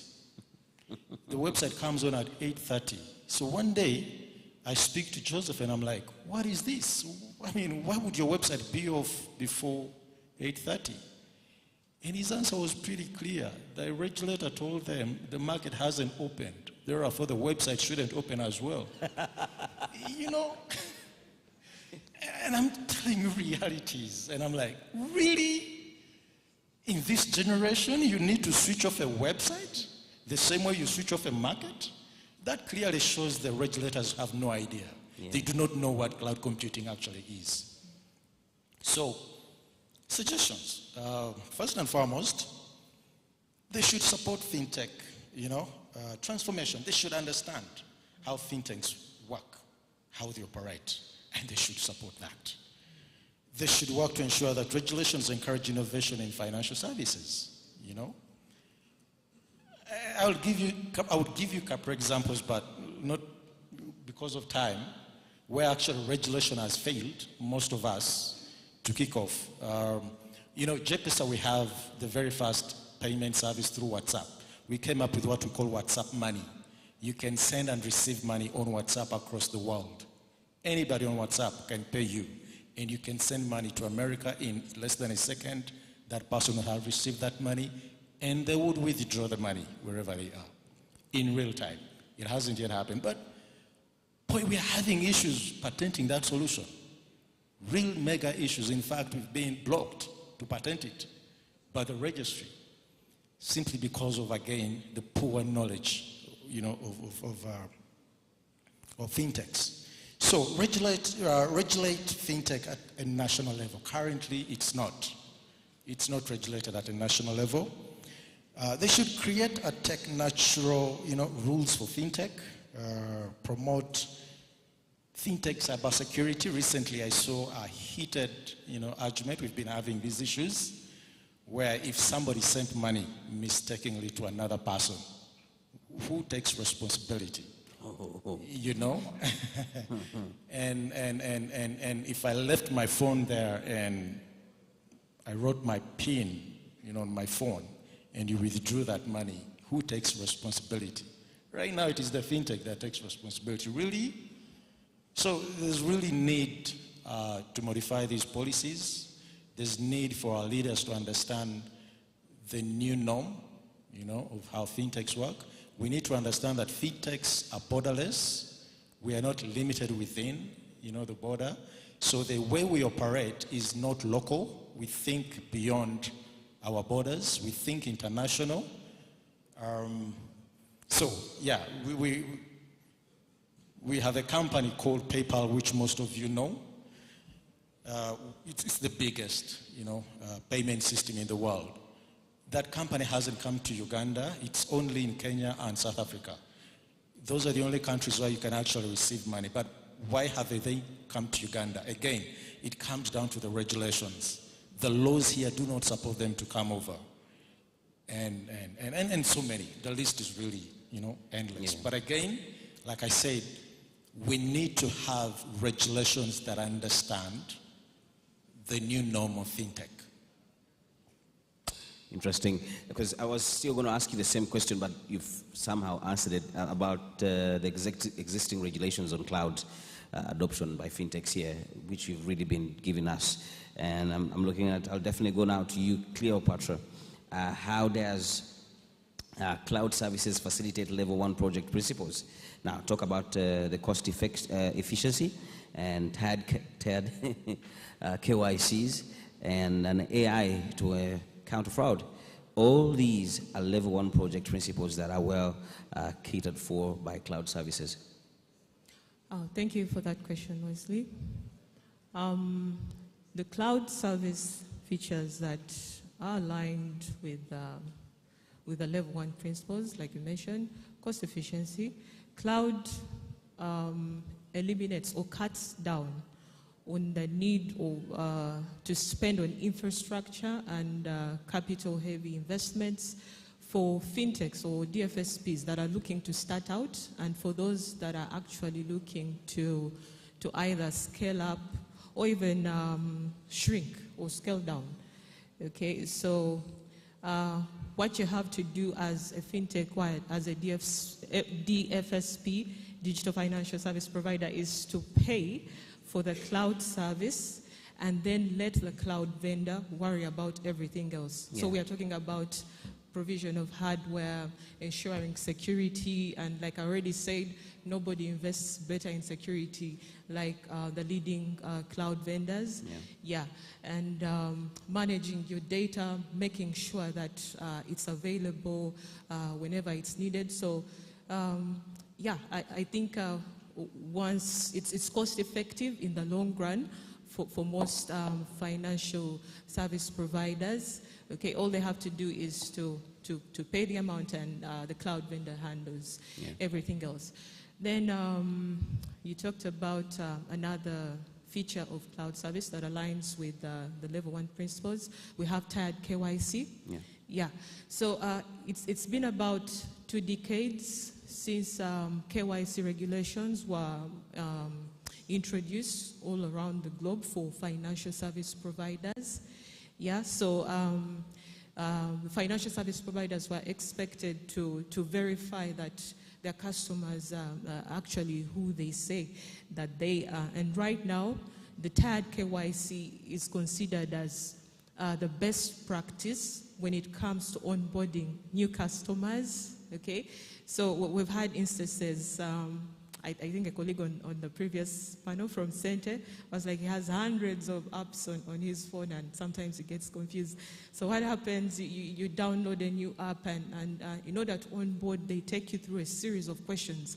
And sometimes it's tedious and you get frustrated halfway through the process. So with TAD KYC, a new customer who's onboarding does not have to fulfill the entire KYC process. Now what happens is that the customer is able to access the product and experience it faster. And then depending on the usage and the volumes of transaction, the DFSP then can come in and be like, hey, we need more verification. Tell us more about yourself. Yeah, like, or give us your telephone number and stuff like that. So, yeah, I think it's a beautiful thing with TAD KYC. Then the last thing is countering fraud, okay, which is also very important for level one, for the level one project. Again, cloud services secure their platforms very well, and they use sophisticated artificial intelligence and machine learning algorithms that help anti-fraud systems, anti-fraud teams, okay, even systems, because you can build robots to do that for you, to easily detect fraudulent transactions by analyzing large volumes of data in real time, and they are able to weed out, okay, like the fraudulent transactions from the normal ones, and then investigate the fraudulent transactions, and then and thereby reducing the risk of exposure to a fraud and abuse. That also includes anti-money laundering software. So it's all in there. I'm telling you, the cloud is beautiful. Yeah. Thank you very much. Now, I don't know, Nicholas, do you have any questions? We could have two questions from the audience. I'm seeing the beautiful Wendy here as well. Thank you, Wesley. Yes, Wendy. Hi, thank you so much, Wesley. Thank you, panelists. It's been a very interesting discussion. This time we'll be taking two questions from the audience. Yes, we have two questions. One is from Emily Sonia Nakabuye. You can use the microphone next to Wendy. Then we have Kevin Otim. They are both students. One just finished university. Another one is in secondary. Emily, that microphone. Kevin on this microphone. Thank you. Precise and concise to the question. Thank you very much. And when we are done with this, Wesley, you will go with your panel out for group photo. Yes, Emily, ask the question. Your names and the person you are targeting, directing the question to. Good morning, everyone. My name is Emily Sonia Nakabuye, and my question goes to Cleopatra. The question is, what needs to be done to ensure that the young generation is ready for the digital world? Hey, Sonia. Hey. Thank you for that question. You're welcome. I mean, we're already doing this with you, Emily. We're skilling you to build platforms like you get to understand the underlying technology that is powering these services through teaching you how to code, how to build apps and websites and so on. So the younger generation should be educated, if I should say. We should get our children very much involved in any field that offers them a way to learn more about digital technology.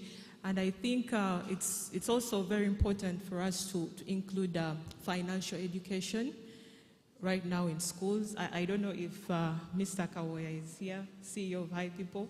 We should look into that, all right? We need to educate the school-going children. I wanted to say the masses, but that might be a little bit harder, but the schools are easier to start with, okay? Like we get a day, like what musicians are doing now, they're holding concerts. I mean, why can't we do this as people who are educated in the fintech space? Let's also hold conferences with the children. Let's talk to them, expose them to the technologies and what's happening in the digital space, in the fintech space. So when they're made aware of what is happening, they actually can get interested and see how they can contribute as they progress in deciding what they want to do after school. Thank you so much, Cleopatra. Yes, thank you. Yes, please. Good morning, everyone. My question goes to Mr. Peter Kakoma. How can startups in Uganda shift to using the local cloud service providers? Okay, thank you. Thank you very much, Kenneth. So I believe one of the very first steps in doing that is identifying the local partners that you can work with, because we are very exposed to the global providers. You know, the Amazon Web Services, it's now, I mean, everyone knows that, Google Cloud. But you need, who are the local providers that you can work with? It's one thing to, the moment you think local, to first think maybe I can set up a computer somewhere. That is not going to work. It will only work if the tool you're building is for your family and friends, and they love you so much that even if it goes down, they will not leave the app. But if you're actually going to serve paying customers and build a business, then identify local partners to work with. One of the front runners is right here on the panel. Raxio is right up there. You do have other providers out there, but find the local partners, get in touch with them. Yeah, Jolis is one of them. So get them. Those are two names to start with. Find out what they provide and plug into what they have for you.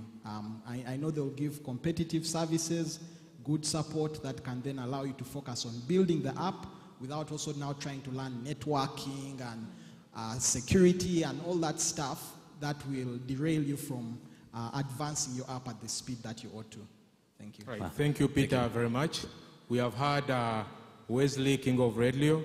We have had Cleopatra from Club Tangaza, David from Laxo Data Center, Joseph from JPESA, Joris. We have also had Peter Kakoma from Kanzu Code, mainly engineers minus the guy on the extreme. He's a musician and a dancer, but he found his way here, which is a good thing. Yes, like I noted, you are going to go for a group photo, but like the norm is we are live on BBS Telefi in ey'obwakabaka bwa Buganda. Abaami bano n'omukyala abadde maaso wano babadde bali ku topic eyitibwa cloud services and digital financial service providers. Ekitegeeza mbigamba ebitini waliwo mu biseera by'okulonda waliwo abaagambanga nti fe akalulu kaffe tebajja kabba kuba saava zaffe ziri mu bire nti ebintu byaffe tulina gye tubitereka gye batajja bisanga.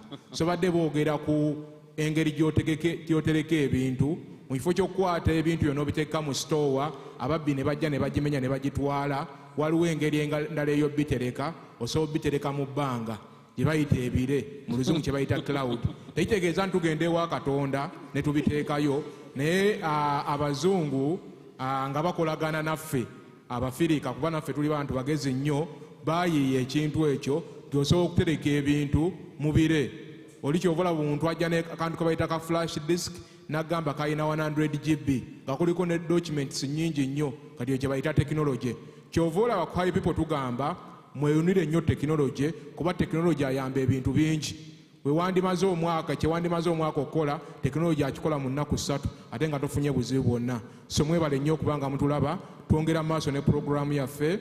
Omukolo guno baguyita FinTech Landscape Exhibition, High People, Cross-Lake Technologies, Mojaro Foundation, Modas Box, and Gates Foundation. Thank you very much, gentlemen and ladies.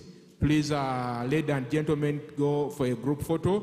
Without wasting any other time, we are going to a special speech. The speech is about cyber security, and that speech is going. Wesley, please, yes. Kindly. Otulabyeko nnyo, weebale nnyo, weebalire ddala. The speech is going to be given by Japheth Alitho. Japheth, in very simple words, is the managing director of Airtel Mobile Commerce Uganda Limited. Kyemuyita Airtel Money. So tuyina omukulu wa Airtel Money. Abakozesa omukutu gwa Airtel, those that use Airtel network, you know what it has done for you. You know what the telecoms are doing in financial inclusion. So Japheth is going to talk in layman language, how safe is your money in technology. If your money is on Airtel Money, on MTN Mobile Money, it's in a bank account, it's with a fintech like, let me say, it's with, say, MoneySend. How safe is it? Ladies and gentlemen, allow me welcome Japheth Alitho as he takes us through his presentation. Japheth on the right. Thank you very much.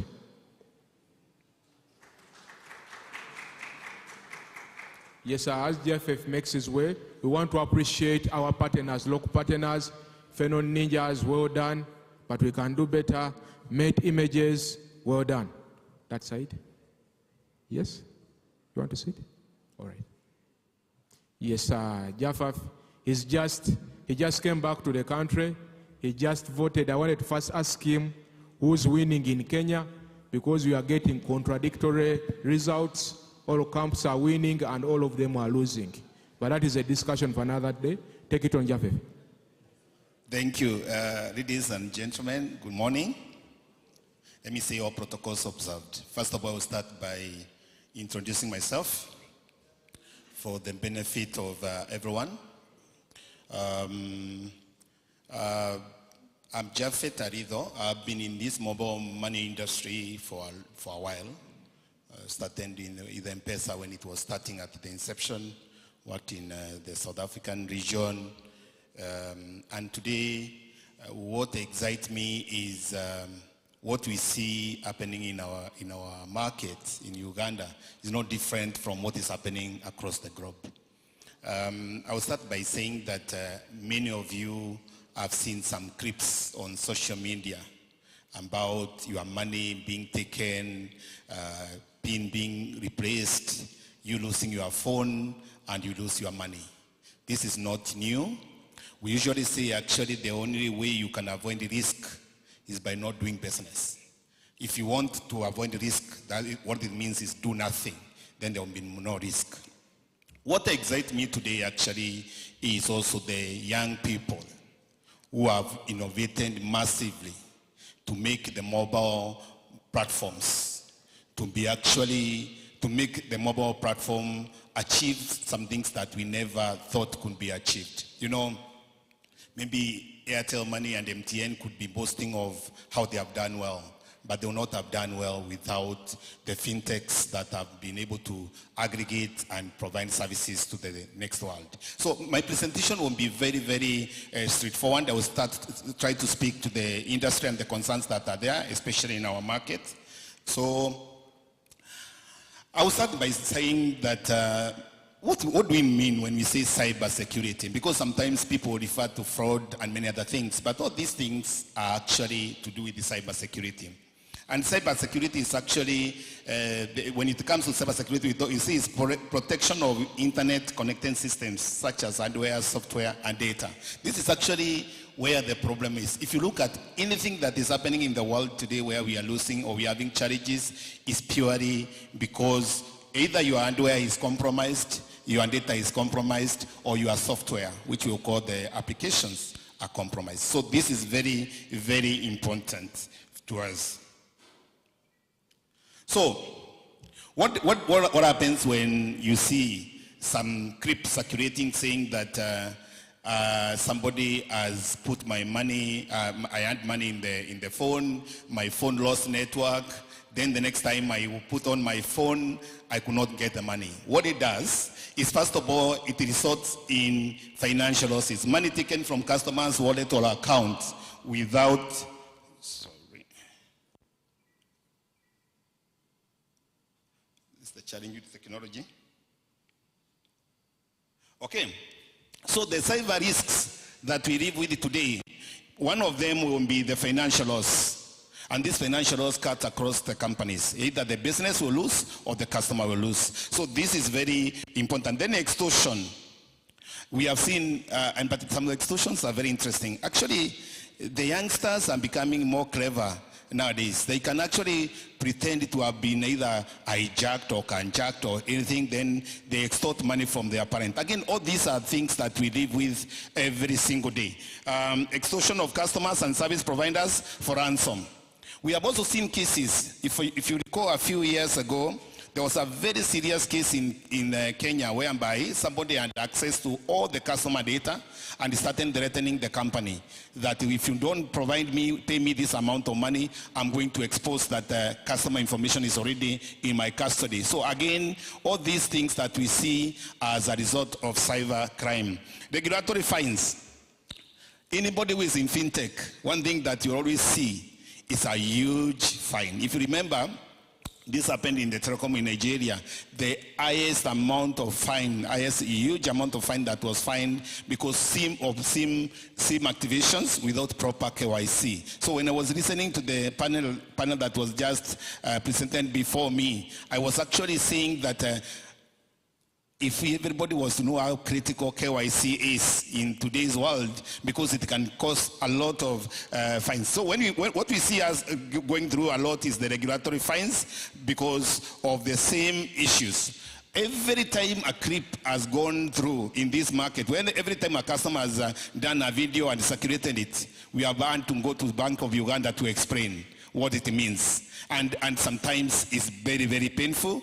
Obviously, if you have weaknesses in your system or your processes, you are liable to pay the fines. What does this do? It damages the reputation of the company and customers lose trust. Actually, my biggest problem is not even the clips that have gone out, because we can always compensate if we are on the wrong, and we can always guide the customer so that they can do the right thing to avoid being defrauded. Our biggest challenge is actually the erosion of trust. And our challenge is this as fintechs in this country. Don't celebrate when either MTN or Airtel Money is having those video clips. The erosion of trust will affect everyone. Banks, fintechs, aggregators, all of us will suffer.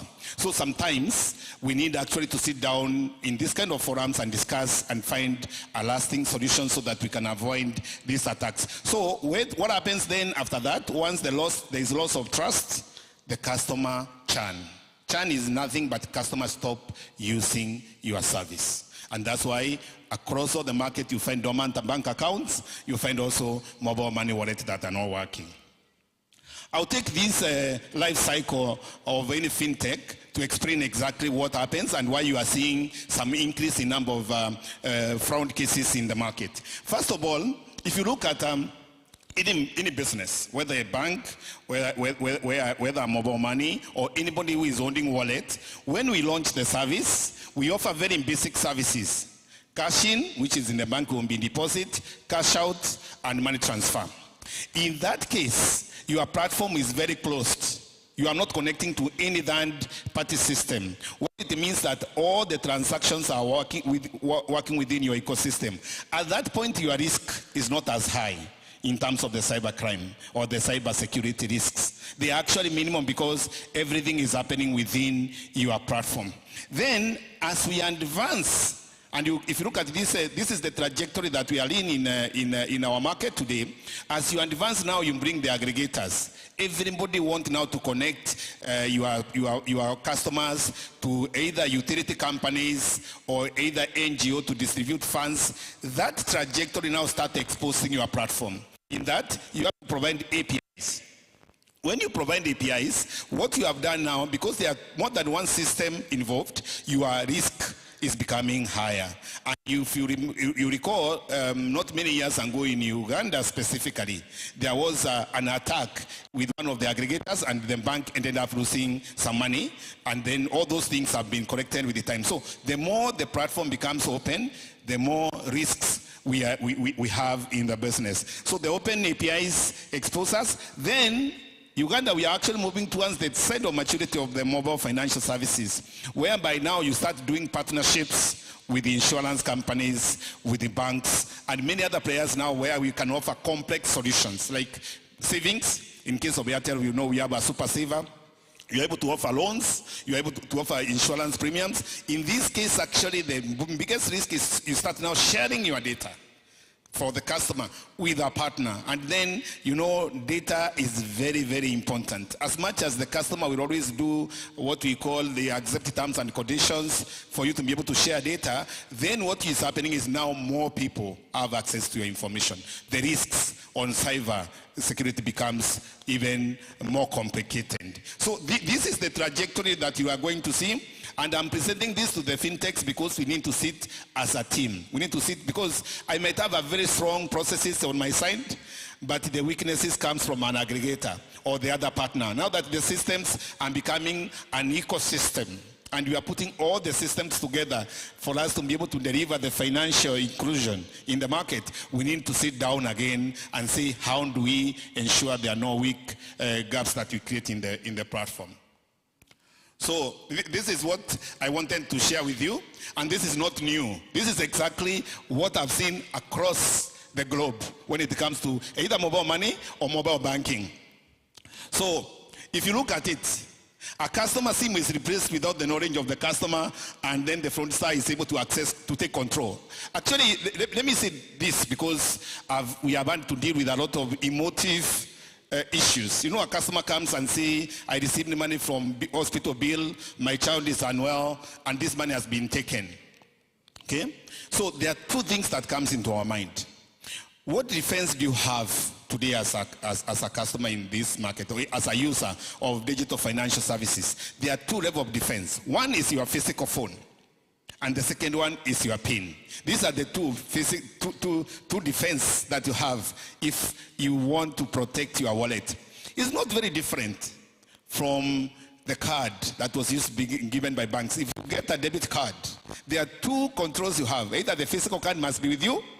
If the physical card is compromised, the only security you have is the PIN. Otherwise, anybody can access your money. So when it comes to mobile money, what we are saying is two things: mobile money and also mobile banking. Two things that you have to ensure that you have is your phone should be always with you. The moment you can't see your phone, please escalate it. Call and say that I want my line blocked now because I don't know exactly what might happen.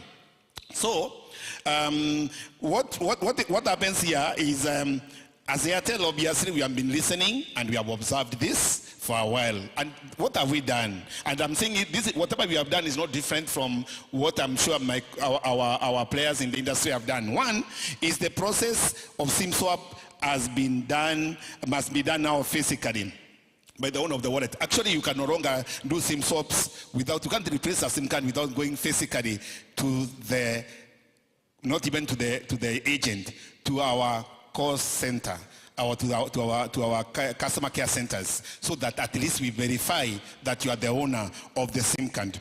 48 hours cooling period. I don't know, I know it's again a matter of providing security against the inconveniencing of the customer, so you have to balance. So if you replace a SIM card today in our business, suppose somebody was to take your phone and go and do a replacement because he has all the information from you, you cannot access your wallet for 48 hours. The whole idea is within 48 hours, you are able to access our customer care, and you are able to block the line. So this is what we advise the customer, that they need to be prompt when they lose their phone. The customer should report SIM to customer care anytime the SIM card loses network. You see, this is also a challenge to the fintechs. How does the customer see that they have, the swap is done? They say, my phone cannot access network, because somebody else has actually taken control of your phone. That is how it's reported to us. It's not like my SIM card has been replaced. It's my phone cannot access the network. Because now you say your phone cannot access the network, sometimes we lose time to investigate exactly what is the issue. Is it the network issue, or is it another problem, before we identify maybe somebody has erroneously replaced your SIM card. And this is why we need to do that. Then we advise the customer never to disclose the PIN to their friends and relatives. You see, there is no coincidence. If you went through those scripts, somebody loses the phone, without the person who have taken your phone guessing, even not 2 attempts, is able to pick your PIN and be able to pull money out of your wallet. For me, it tells us that we have some serious issues. People disclose the PIN to their loved ones. Sometimes a person will send their son or daughter to the shop, to the agent to withdraw money.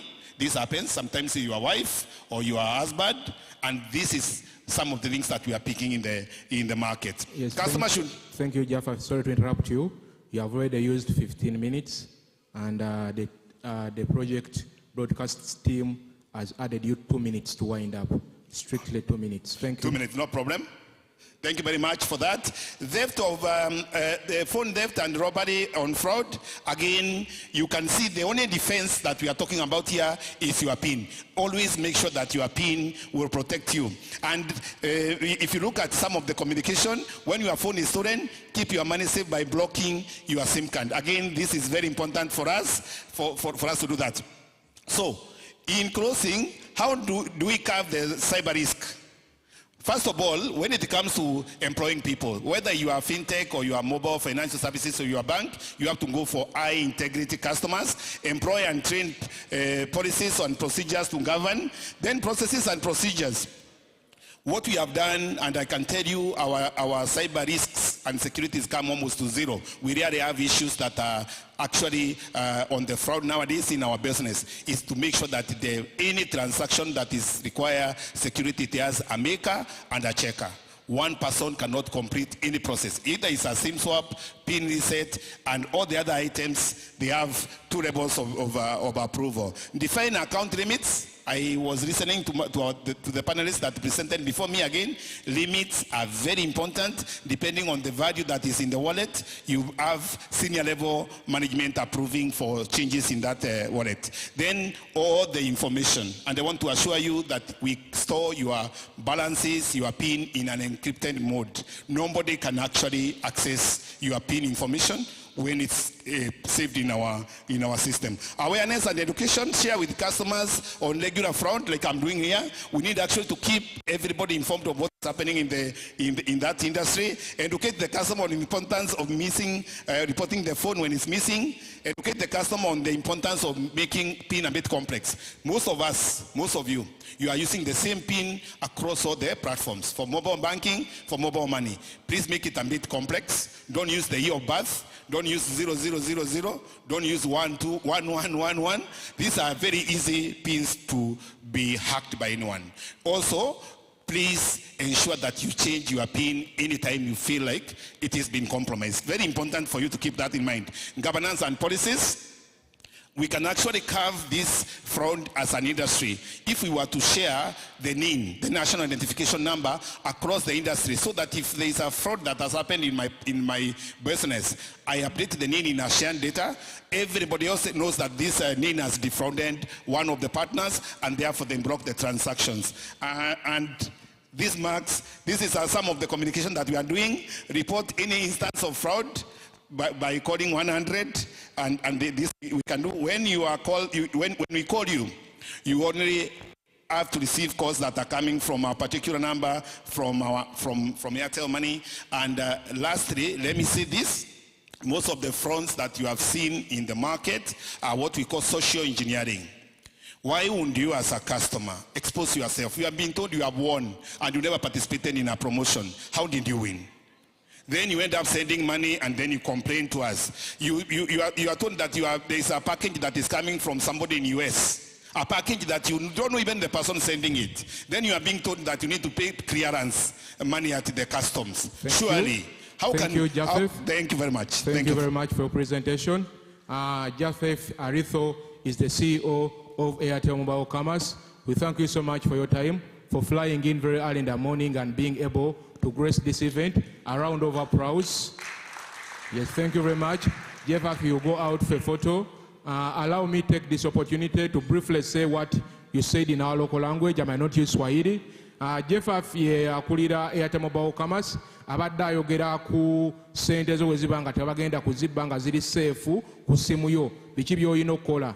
Pini yo iyo togiwa muntu mulala yenna. Essimu yo gitereke bulungi, tebagibba. omuntu wakubira essimu n'agamba nti wawangudde promotion gy'otaabaddemu lwaki agamba nti mpereza $5,000 n'ogimuweereza ng'okimanyi bulungi tolina promotion gye wabaddemu. Ate ekisembayo ebitongole nga bino Airtel, MTN buli baba ne promotion balina ennamba zaabwe kwe bakubira abawanguzi bazicommunicatinga buli kadde. So unless ye namba yekubidde lwaki omuntu akubira ku namba ye n'agamba wawangudde emmotoka naye tuweerezeyo $10,000 tu processing permit y'emmotoka oyo omanya mufere. Thank you very much, Japath. Without wasting another time, you may please walk out for a photo with our CEO outside. Let me welcome Wendy. Wendy is going to take us through a very interesting panel. Rita, you may escort the Airtel CEO outside with Faizo from Airtel, Faizo Namanya. Thank you very much and well done.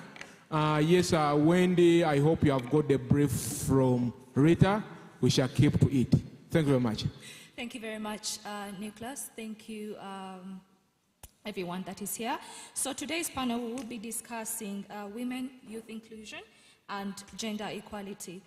Women are overrepresented among the unbanked in Africa. The same applies to the youth, as we all know. And with the exception of South Africa, we find that women hold fewer bank accounts than men in most of the African countries. So women inclusion, gender equality is critical because providing women access to digital financial services enables economic empowerment and thus development. So here are our panelists for today's discussion. I'll be inviting Flavia Kasenge from Easy Money, our Chief Operations Officer. Sharon Namugera, Bell Beauty Founder and CEO. Masi Angela Nantongo, Easy Agric, Product Manager. Guys, these are very important people. And one gentleman on the panel, Stephen Kakoza Kawu, Uganda co-founder and CEO.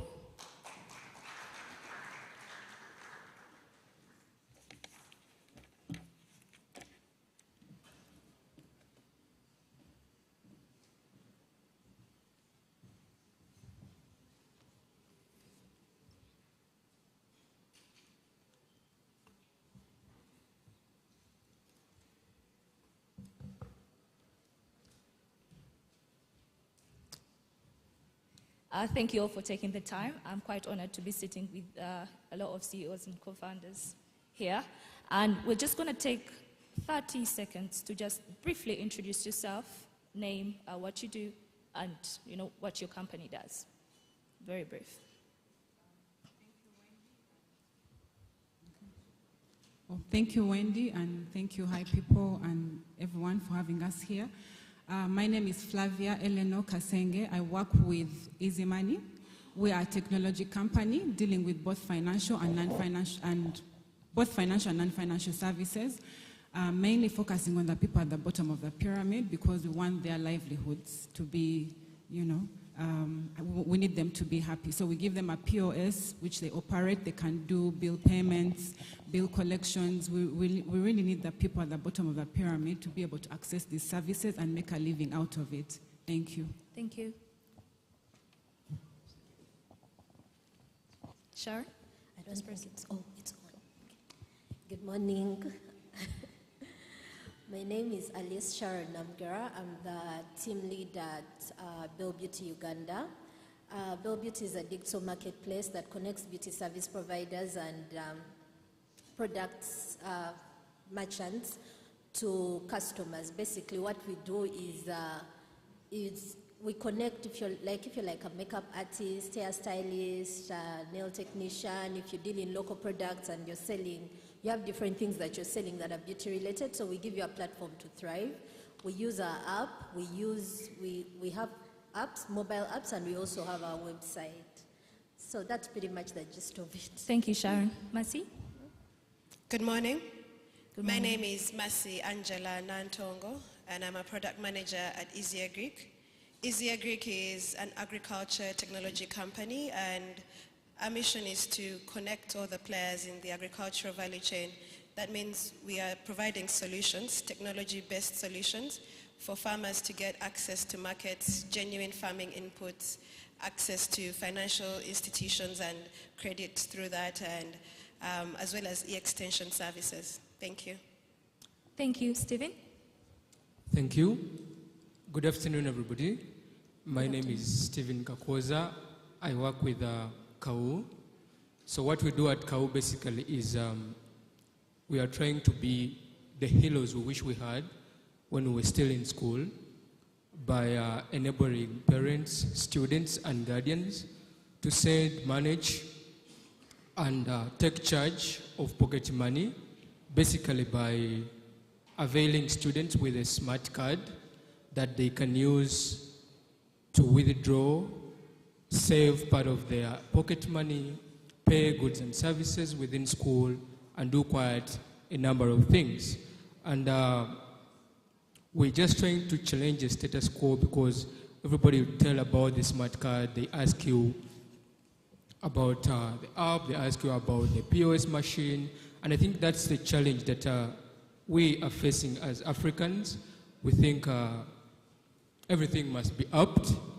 We think we have stuff that is already binding to our mind, and we're challenging that by bringing something new. So, yeah, that's what we are doing with our lives.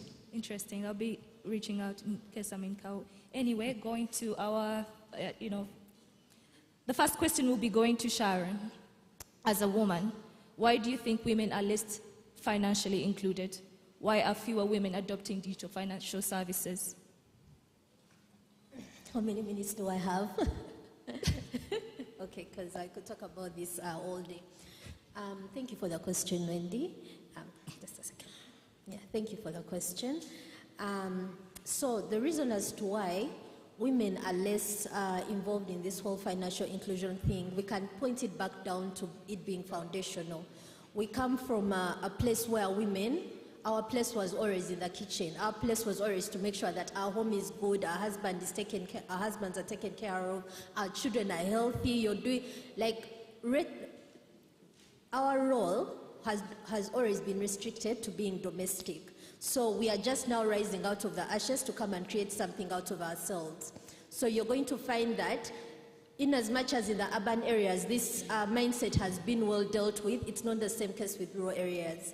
And that's where the biggest population of women are at. So these foundational issues then feed into the fact that when a woman tries to create her own, there is domestic violence involved. You're going to find that when property is being owned, it's being owned by men, and now women do not have access to collateral so that they can access these the different financial products. So our problem is rooted in the foundation. It's rooted from like years and years before by the people who came before us, and we are still just trying to eradicate that and change the mindsets. So when you go to rural areas, you're going to find that a woman is still in charge of the home. Like a man will still, if she goes out to work, that's her business. But when she comes back home, she is still a wife, she still has to be a mother, she still has to make sure her home is well taken care of. So all that, when we deal with the foundational issues, when we deal with how people approach what women's involvement is with their role in the economy, then they shall be more adaptable to these the financial inclusion programs. Thank you very much, Sharon. What I'm hearing you say is that we need to empower our girl children to be able to become the things that we want them to become in the future. Like a book I read about, a manifesto, a feminist manifesto by Chimamanda Ngozi, just talks exactly the point you just raised, that it's from the start, the kind of toys you choose to buy for your child. Do you buy them a doll, or do you buy them a computer? Let's say. So it's very interesting that you raised it. So Stephen, with your experience in, with KAU Uganda, what do you see as the key obstacle of financial inclusion for the youth? Thank you for the question. I think the first and primary obstacle to this is the lack of information, the lack of knowledge, the lack of a channel that students can get, or the youths or the young people can get this information. Because when you take a look at the current education system. They teach you the YDX, they teach you, history and everything, but they don't give you the basic principles of how it is important for you to save, how it is important for you to manage your finances. They don't give you those basic principles of how much you should save from what you earn. And you find that most youths are still in school, and when you're in school, you very well know that they don't allow you to have any digital devices with you. And most of the prevailing existing financial services, financial solutions require you to have a digital device with you. So how do you expect these people to be included in the economy? Absolutely no way. You see that. And secondly, I think we need to change the narrative. We need to change the way we groom the young people. It's unfortunate that most people are targeting to change the elderly. They want to extend financial inclusion to them, but it's just not possible. Like, think about it. Somebody spends over 16 years in school, and for these 16 years, they don't have access to any of these. They are used to their cash. They have their money in their pockets. They can go anywhere and buy stuff. And now, after 16 years, you're telling somebody to keep their money in the bank. It's just not possible. It's hard. And that's why you see, after graduation, they tell you to get a bank account because you got a job that pays you through a bank. And when they pay you at the end of the month, you go straight to the bank, collect all your cash, put it in a wallet, and then spend it anyhow. That's how over 97% of the bank accounts have less than, 1 million, which is quite, I'm curious if these people are having not more than that money, which I think is not the case. So I think we need to start with the young people, because in Uganda we actually have a saying that says, Akachama mamera, bokagolola kamenye kabumenyisi, which is true even to this. So information should be made available to students, to young people, to the youth, which is what we are exactly doing. When we go to schools, we talk to the students, we talk to the young people, we tell them the benefits of saving. So KAU is not just about the smart card like most people think. It's more of extending this financial literacy, telling the students that you can actually save your money, and by the time you leave school, you don't actually need a job, you can create a job. That's the conversation we should be having. And you as parents, because you find that students really want to save, young people want to save, but they're afraid. Like, if my mommy knows I have some 10,000 I've kept, or daddy knows that, they won't give me any other money. So I have to use all this money and consume it over, which is hard. So I think those are the basic, obstacles to the inclusion of the youth in this financial economy. Thank you very much, Stephen. Many years ago, when I was still a student, I would literally eat my money in 1 week after visitation, and the rest of the month, I would be broke. So it's very nice, and I didn't know about savings. So it's very nice that we have solutions to empower, the youth to save from an early age. Flavia, in your opinion, what do you believe in limiting access to transactional mobile money accounts for women? Why are fewer women using mobile money? I think it's the mindset. Right from the word go, mobile money is considered to be for the elite.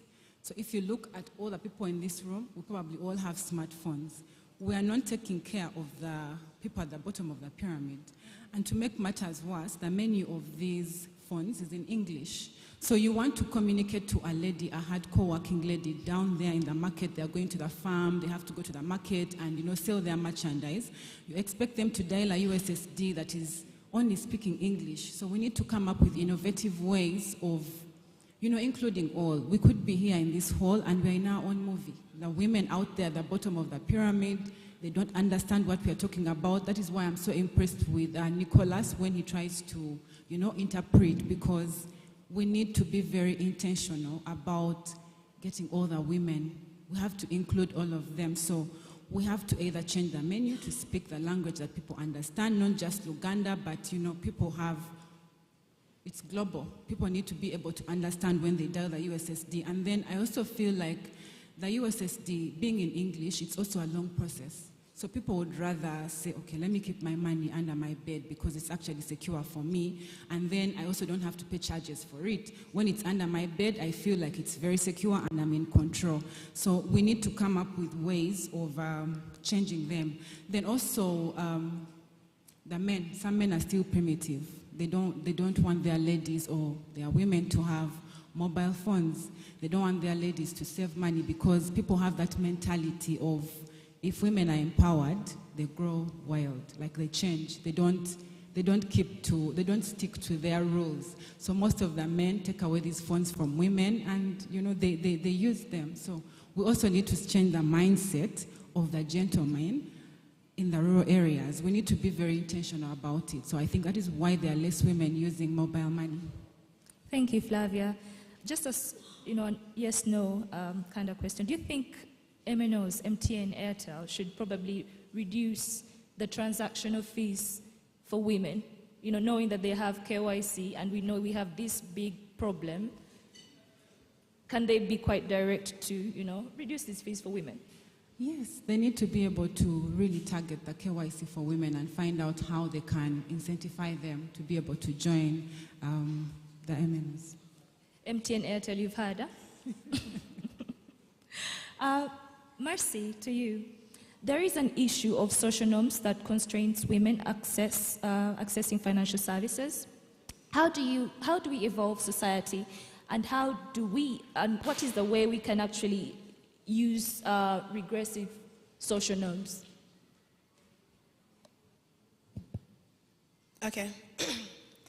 So one of the ways I think has just been mentioned, men do happen to currently be some of the gatekeepers that are holding women away from having access to financial services or even to be included in the financial sector. And we have to work at a way at making them our allies so that, for example, as part of the society norms, men are expected to be the financial provider for the families. And in that case, also that means they make the financial decisions for the families. So how do we work at making it that it's okay for a family to have not only one income, but two incomes? And then also, how do we make it that it is okay for a woman to go out and have a job and her husband or even her brothers or even her father doesn't find it an issue for that to get involved? Another thing is, for some societies and for some communities and for some women, especially in the rural areas, there's a mobility issue for women. It's not easy for one to get out of the house and let's say even go to a mobile banking agent and get a SIM card for Airtel or MTN. It even becomes harder for them to walk into a bank without being monitored. So how do we make it easier for women to leave their households, carry out financial transactions and come back home and it's still okay? So this is not just for wives, but also for daughters, sisters, siblings. There's that mobility issue to sort out. Also, again, mobility. You'll find in some families that women do not know how to drive, cannot ride a bicycle, even a motorcycle, and you find that a bank is, even 20, 30 kilometers away. How are they going to get there safely and also at an affordable price to get access to the services that we want them to have? Thank you, Mercy. I'm starting to believe you're not an advocate for Kameza. Kameza is okay, but it should be banked as well. Probably create an app for that so we can record it. Thank you so much, Mercy. Flavia, to you again. What incentives can be deployed by service providers to improve women's inclusion? Okay, let me use an example of MTN. MTN has a good app where you're able to send money for free from one MTN user to another. But I also feel like we're not taking care of the people with the feature phones because this app requires internet. So the people with the feature phones will never know about the app and they'll continue sending money at a fee. Probably now they're promoting it so people can get to use it. But we need to find a way of including the people with a feature phone because not everyone can afford a smartphone. Smartphones, like on average, I think it's 300,000 on average. So we need to be able to cater for the feature phone users. And then I also think, what I just mentioned earlier, we need to change the menu of our phones, like the USSDs. I think that can be done. Every time I go for like these talks, I keep saying that I wish there is someone who would come up, maybe it would be me anyway, to change, you see the phones that we have, to change the entire menu. Like, I know when we buy the phones, the only languages that are there are mainly French, the international languages, but how about the local languages? It would be so good for your mother in Chanamkaka or Masaka to be given a phone, and it speaks to her heart. Like if she, I probably don't know message in Uganda, but you just imagine that Jaja of yours having her phone and it is speaking her language. If it is Lonyankole, it is saying exactly that. They will be happy. But I think for the USSD, we can start in-house. I believe if MTN, Airtel, or the telcos that are coming up and the fintechs, these are USSDs for sending money. Can we change them to our local languages? Then you'll attract more people using them. People will be, you know, they'll have the enthusiasm to use them. And then I think also for the girl child, we need to start from schools. We need to be intentional about it. Let us go down to the schools and be able to talk to the children about having their money. Not, you know, when you go to school, you give your child pocket money in cash. So they get used to having it in cash. By the time they leave school and you're telling them about mobile money and, you know, having their money on the phone, it's really difficult. So we need to be intentional and go down and give them maybe cards, school card, pocket monies for saving, pocket money, so they don't have to have it in cash. I think it will go a long way to, you know, to help us. Thank you very much, Flavia. To the fintechs here, food for thought. I think we all need, as you mentioned, we all need to be very intentional about, you know, our products being fit for the women in Uganda. Stephen, what must be done for more youth to be financially included? Where do we start from? I think now is no time for us to think of what we don't have, but to think of what we can do with what we have. And so, before you think of anybody out there to help you include more youths into the financial space, you need to start with you, with yourself, with you seated back there. And this is the information we give to the students. We tell them, go tell mommy or tell father when you go back home that tata netaga kadi. Because if you wait for them to do it for you, they will probably not. This is your life, this is your future. You have to stand up and work for it. You see,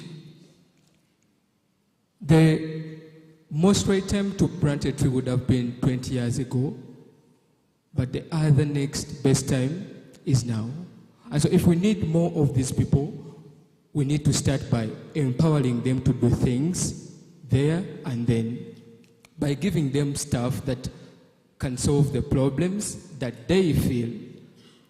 By we as the youth, as Africans, as Ugandans, tackling our own problem. Because when you explain KAU to somebody who has never been in a Ugandan or East African boarding school, they don't see sense in it. If you explain it to somebody who has never eaten kaunga or kaukumi, they don't see. They say, what do you mean? But if you go and talk to somebody who has been in boarding school for like 2 years, 3 years, they say, boy, I need this card. I need it because they have the pains, they have the pain points. And we need to change that to having that, you know, being tied up to Western solutions, to creating our own solutions that benefit, that tackle the real problems that the youths are facing. And secondly, when you look at most of these financial institutions, the people that they employ are elderly people. These are people who have, they require like masters, they will even ask for PhD, stuff like that, which most youths don't have. And you see, it is very hard for you to relate with someone who is not your age mate, which I think is also a case for ladies and associating with men in banks and other institutions. So I do think if we can get students do stuff for their selves, they can get more than it's. I think that's why it's been a little bit easy for us to relate to the students, to relate with the youths, because we are just like them. When they see us, they see themselves, and so they can relate as we do. So it makes things a little bit easier. Okay, thank you very much, Stephen. And Sharon, in 1 minute, what is the current state of women's representation in the financial technology space? Are you happy with the current female representation in Uganda? Thank you, Wendy, for the question. Before I answer the question, I just want to add on something very little to what she said when she was speaking about incentives that could, encourage women to be included more and all that. For me, I just wanted to point out to the innovators themselves. We can say, the government should do this, or this should do that, or the other one should do the other thing, but it comes back to us who are actually coming up with these solutions. Keep 3 things in mind. How is your solution value adding to that person that you're creating it for?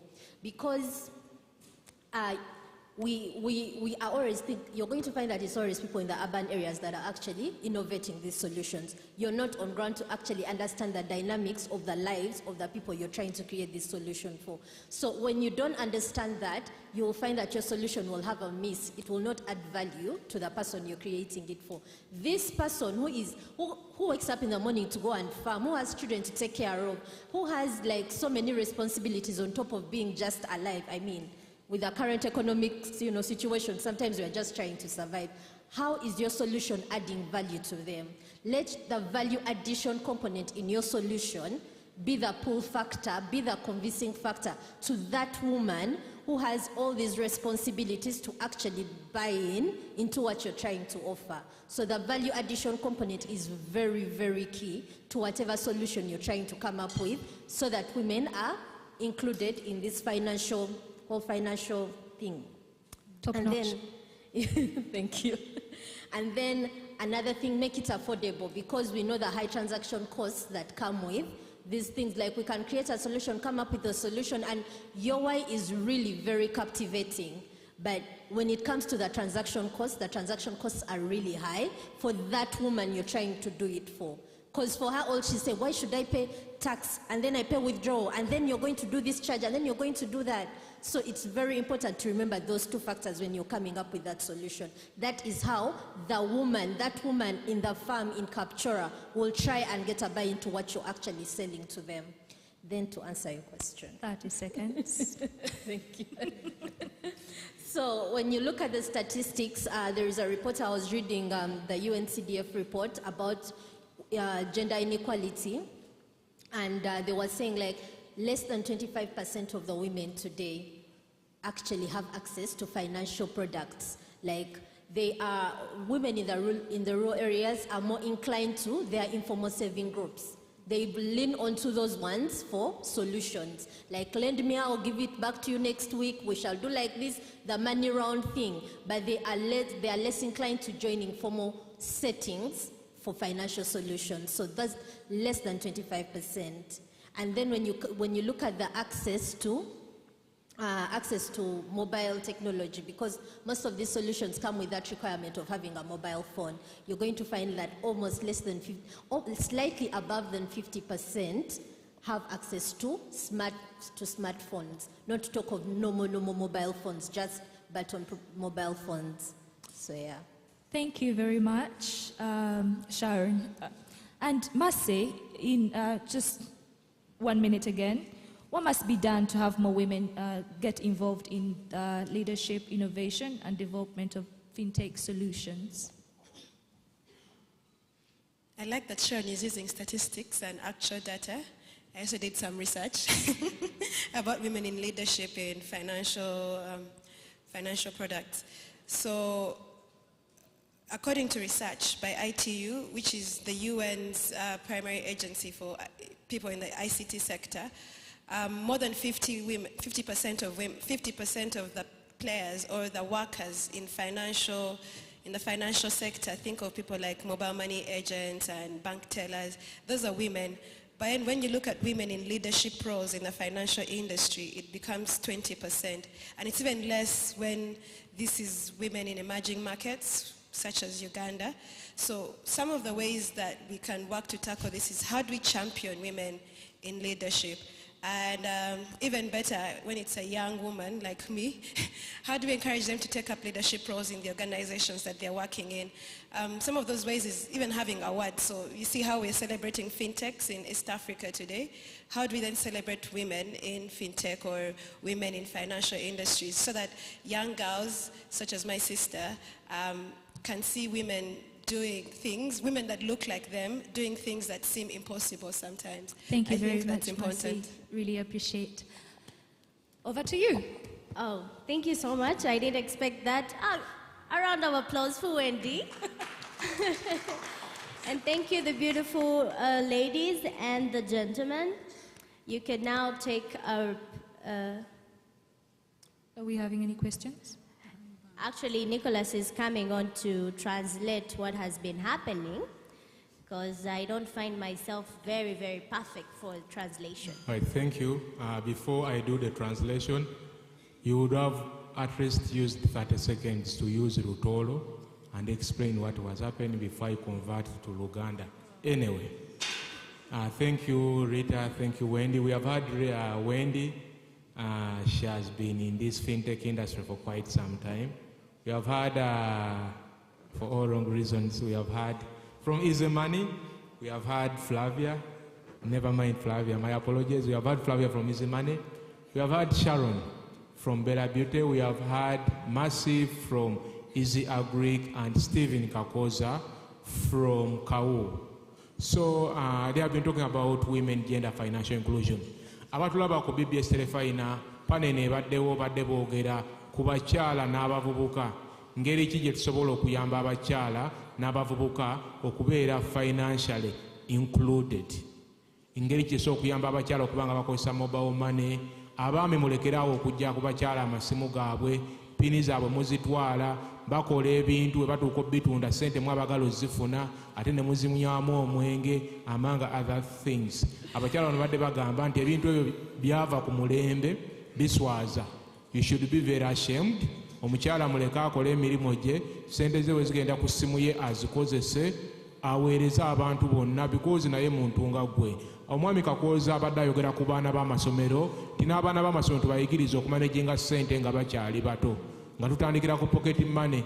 Womuwe $5,000 muwe limiti gy'akozesa buli lunaku nti buli lunaku nusu 10 oba 5, so that amanya ezo za mwezi.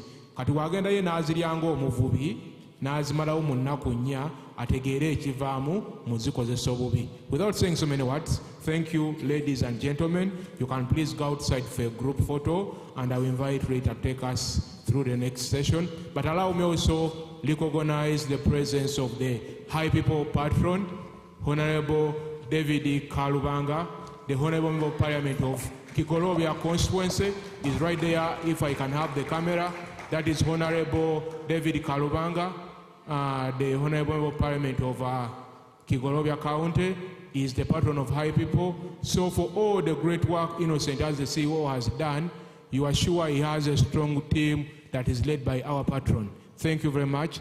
Over to you, Rita. Thank you, Nicholas Kalunji. Ladies and gentlemen, my name is Rita Kabanyor again, and those watching us from BBS Telefina Eyo Wakabaka Wafe. So the panel that just left, Nicholas, I'm going to still take it in Rutoro. Thank you for the chance. Runyoro Rutoro. Abekeire mbabaza hano, bekeire mbagambaho engeri abakazi n'ensinganto musobola kuganyirwamu mu nkola eno ya tekinologiya y'ebyensimbi rundi ebikwato ebyokukolesa ensimbi ne tekinologiya. Mwebale mno. Let us continue. We are live on Met Media, so you can catch up there on social media platforms, that is YouTube, Facebook, and Twitter, as well as High People platform. So you can as well stream there on Facebook, Twitter, and YouTube, plus BBS Telefina. And also, I'm coming in from Nile One Studios, which is a content production space, so you're always welcome. For now, what I can say, we are glad to welcome on stage right now, that is a speech from John Mark Sebunya, who is the General Manager, Technology, Strategy and Architecture, MTN Group FinTech. Thank you so much. Ladies and gentlemen, applaud for him as he takes on a stage.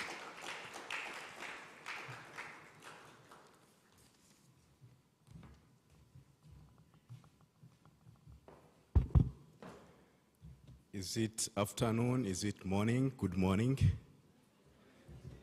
I have my boss who, whether it's 7 p.m., he will greet you good morning, and the moment you reply good morning, he knows you are asleep. So I'm privileged to be here. I'm going to talk about Open API, a subject that I like, I'm very passionate about. By a show of hands, can I see those that use Open APIs? By a show of hands. I see very few hands. Are we awake? Those that use Open APIs, those that use APIs, I've seen just like 5 hands, 10, 20. Okay, so each one of us here uses APIs in one way or the other. I have just about 10 minutes to talk about APIs. It's something, if we were to discuss, we can take a whole day discussing APIs, but I try to summarize key elements about APIs in this session. Just about me. Currently, I'm the head of the GSM Working Committee for Mobile Money API. The Working Committee is for all mobile money providers across the world and digital financial service platform providers. So I chair that committee for the API. Like I think I was introduced, I'm the general manager in charge of technology, strategy, and architecture for FinTech, Group FinTech, MTN Group. What that means is that all the technology that you see from Cape Town to Cairo, from Mombasa to Dakar, Senegal, as long as MTN technology for FinTech, I directly or indirectly have a hand in delivering it. So for the FinTechs around here, why that is important, tomorrow you might want to scale and go to Cameroon, go to Nigeria, a very big market for us. You can always contact me.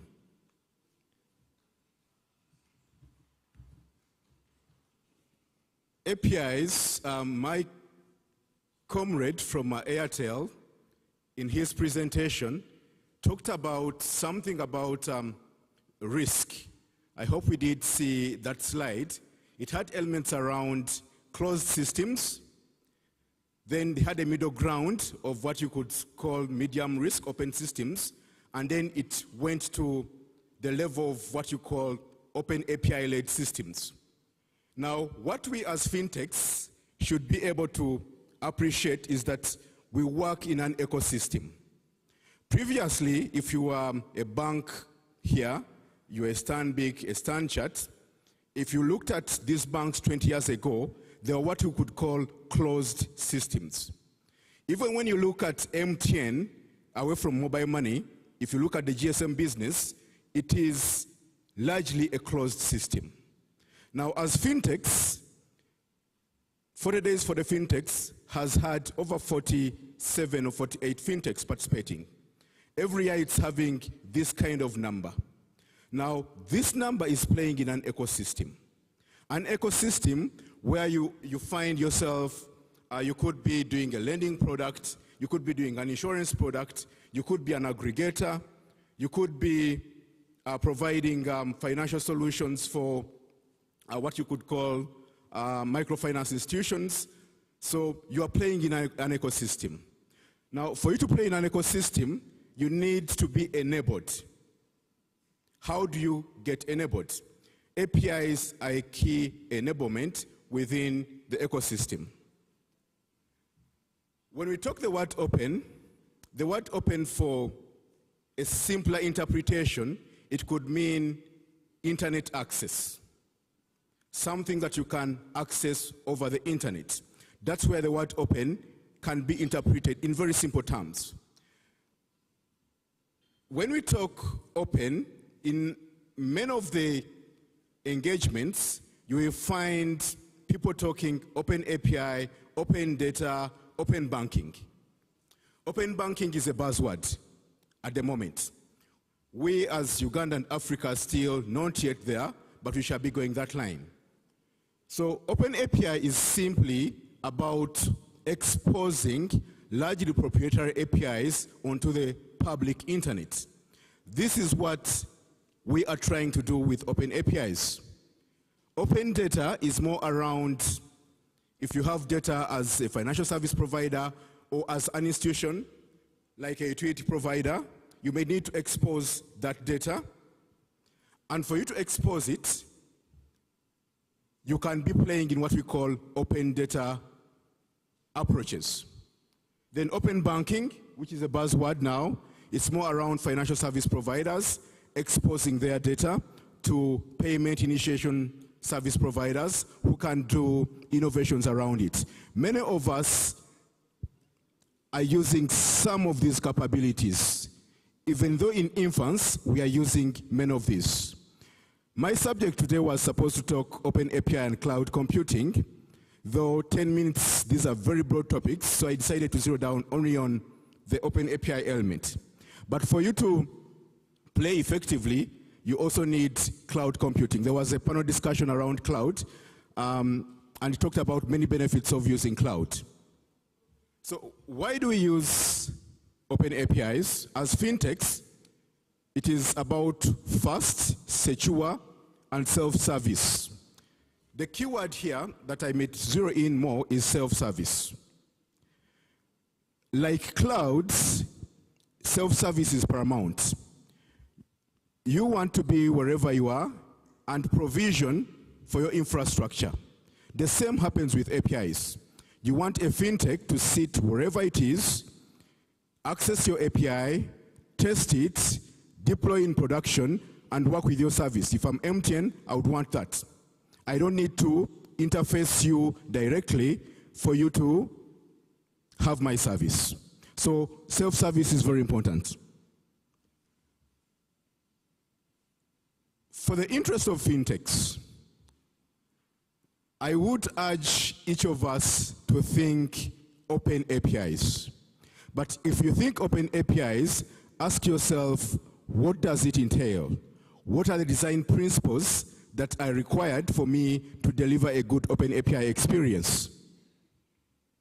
I've talked about self-service, protecting your reputation. I think within the presentation earlier, they talked about reputational damage. If you don't do a good job with your APIs, then you are risking your reputation, and of course the repercussions of that. Then you need to deliver an awesome third-party experience. You should look at yourself as an ecosystem. MTN is a big ecosystem, but each of your fintechs in your own niche, you would be big. If you are doing lending, if you are doing agriculture, if you are doing insurance, within your niche, you will be big. And in being big, you need to expose your APIs, and in that sense, you also need to have an awesome third-party experience. So key components in self-service are good documentation, easy onboarding, easy billing and settlement. Now, some of this is something those that have been in the fintech space, especially on the technical angle, know. If you can't find good documentation about an API, it will be very hard for you to use it. A sandbox is important for testing.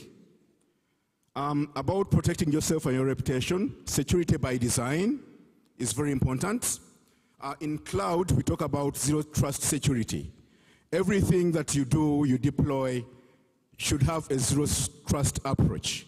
So you ensure you secure link every element. And of course, the awesome third-party experience, that will talk about SLAs and your community support. So these are things that are paramount for each of us to reflect about. They're important if you're going to scale as a financial services provider. This slide is just about MTN. We were a first in this market, I should say, to deliver an open API since 2018. Hands to that. Many of you fintechs here are using our API, and this has made it very simple and light. You don't need to know me in MTN for you to start using that API. Literally, you don't need to know someone in MTN. 5 years ago, you needed to have a contact, come to the MTN office, someone tells you I'm in a meeting, I will give you an appointment next week. That's normal. So open API and the point of self-service. So we've scaled across Africa. Our API is available across Africa. If you're a fintech here and you want to go to Nigeria, to Cameroon, to Liberia, to Guinea-Bissau, all these are operating countries. If you want to go and do a service there, we make it easier for you. One single integration, and then you can play in that market. Like I said, I chair the GSMA Mobile Money API Working Group.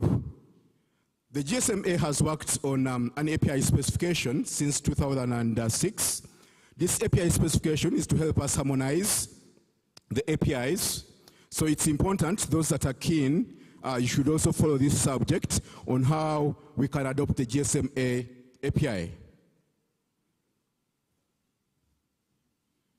The project, 40 Days for the Fintechs, has had quite a detailed engagement about level 1 principles. I believe all the fintechs here now know level 1 principles. The level 1 project, initiated over 5 years ago, was looking at what do we do to ensure that the ecosystem can be effective at scale. How do you make integrations, 47 fintechs here, how do you make the integration into an ecosystem as light as possible? So the level 1 project is partly about that.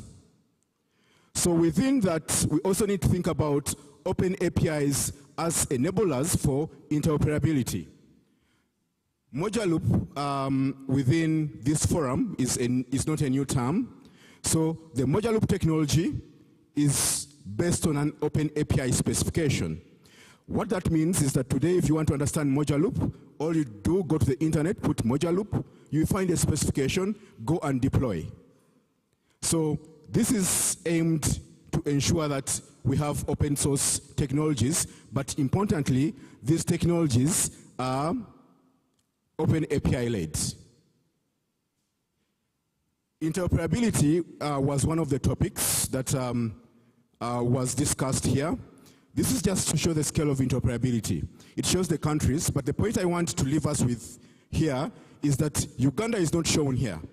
We are not yet at the level of deploying an interoperable switch. So we need to advance on this level, and modular loop open APIs will be fundamental in achieving this. And lastly, my last remark to all of us, do we all want to achieve $1 million in our wallets? I hear no voices. Do we want to achieve $1 million? Okay, so this is my prayer. For us to achieve $1 million, we need to embrace open APIs. Banks, fintechs, telecoms, all need to embrace open APIs. Why I'm tying this to you achieving $1 million or whatever amount it is, when you do that, it makes it cheaper for the ecosystem. So where you would have spent 10 million Uganda shillings, probably we spend 2 million. So you would save the 8 million into your business.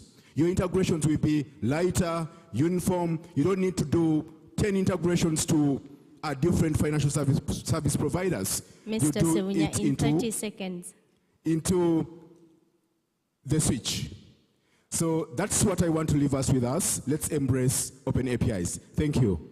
Thank you so much. A round of applause for Mr. John Max Sevunya, whoever will be wanting that presentation should find Charlotte and give in mails. We will surely be distributing that presentation.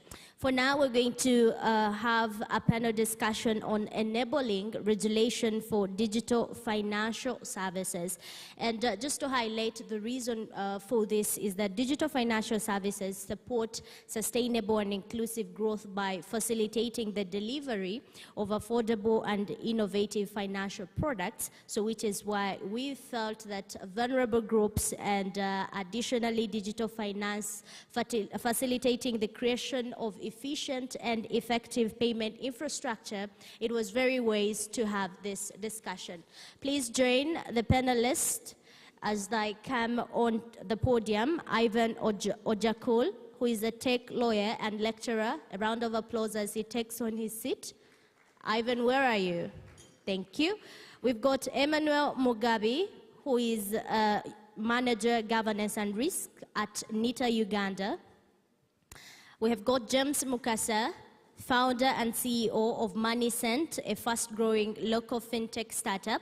And then Brian Kalule, who is FITSPA, who is a company secretary at FITSPA. It is a financial technology service provider association with more than 50 members. Okay, join me now as we break the ice on this one.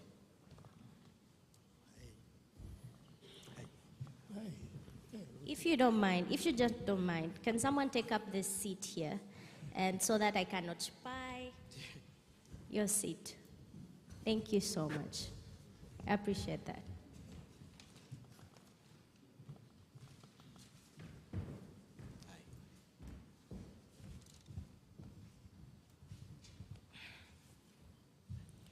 Ladies and gentlemen, everyone watching us, I'm not going to actually give you some seconds to talk about your products, but I just pray that you somehow jangle it as you are presenting to us. I'll kickstart it with Ivan Ojakul to let us know what is the state of fintech regulation in Uganda and in Africa currently. What major milestone has happened in the very first 5 years?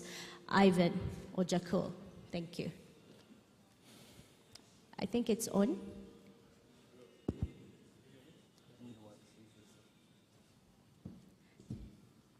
All right, ladies and gentlemen watching us from BBS Telefina, we are going to discuss enabling regulations for digital financial services. My name is Rita Cabanyero with the gentleman here, Ivan Ojakul. Is it now clear?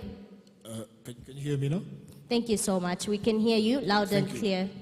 Thank you, Rita, for the question. The fintech landscape in Uganda is buzzing. Of course, we have now an act since 2019 to regulate, since 2020 to regulate the sector, the National Payment Systems Act.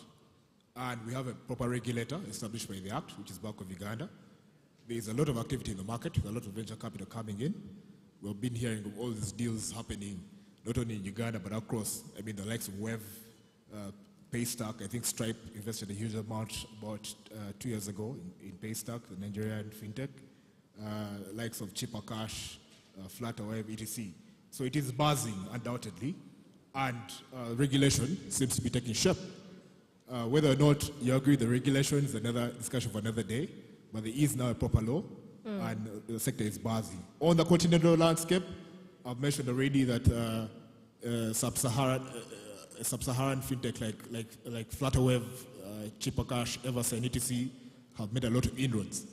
Of course, as the sector is buzzing, there's also been a lot of bad press around some of the big boys. You've all been hearing what's going on in Flutterwave. Someone came up with a report in Nigeria. I think in Kenya, it cannot do any activity. In Ghana, same thing. Cheaper Cash also. So in as much as the sector is buzzing, there are also lessons to be drawn from some of the things. Whether or not they are true is a discussion for another day, that perhaps other smaller fintechs will have to draw lessons from that and see what they can learn from that.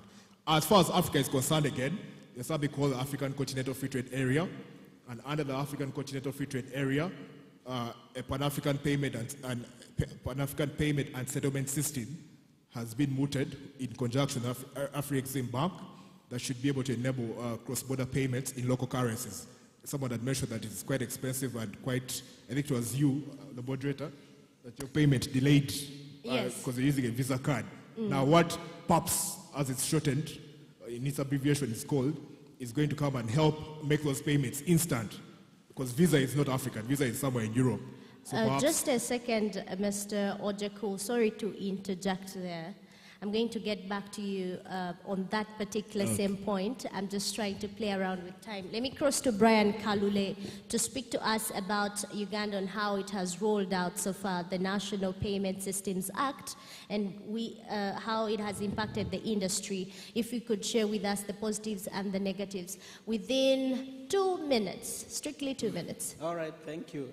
Good afternoon. Good afternoon. Yeah, so as my colleague Ivan mentioned, the National Payments Systems Act is in place. Starting with the upside, it has given the industry credibility. It's brought it to the mainstream. People here are talking about APIs. Those are words we never used to hear about for us, the lawyers. But it's brought it to the mainstream. It's gotten credibility. There's been a lot of interest in fintech companies in Uganda, especially from entities seeking to invest in the country, and that's because there is legislation. It paints a picture of a reliable and secure system. So that has been the biggest upside.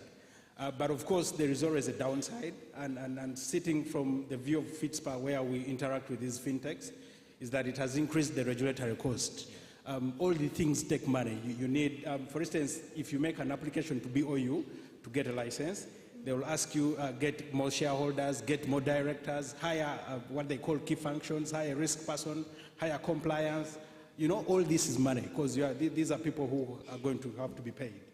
So then the other unintended consequence has been to lock out small entities. The licensing fees, I think they range, because they require minimum capital for different licensing categories, and these range from 100 million shillings to 10 billion shillings. So entities that can't afford those minimum requirements can't get a license. Okay. So the small, really small entities have been left naked, so to speak. And then the last is, you know, it was supposed to create a certainty in the market, but it has ended up creating uncertainty. I mean, there are so many, fintech is a very big ecosystem. Now there are people who don't know whether what they do is licensable or not, so they are there, they don't know what to do. Okay. And from my experience, when you ask BOU for guidance, they will say, just get a license. Thank That's you. their default position. Thank you so much. Let me cross to Emmanuel Mugabe here to share with us, at least from where you sit, and how has the 2020 National Payment System Act has been impacted in the industry.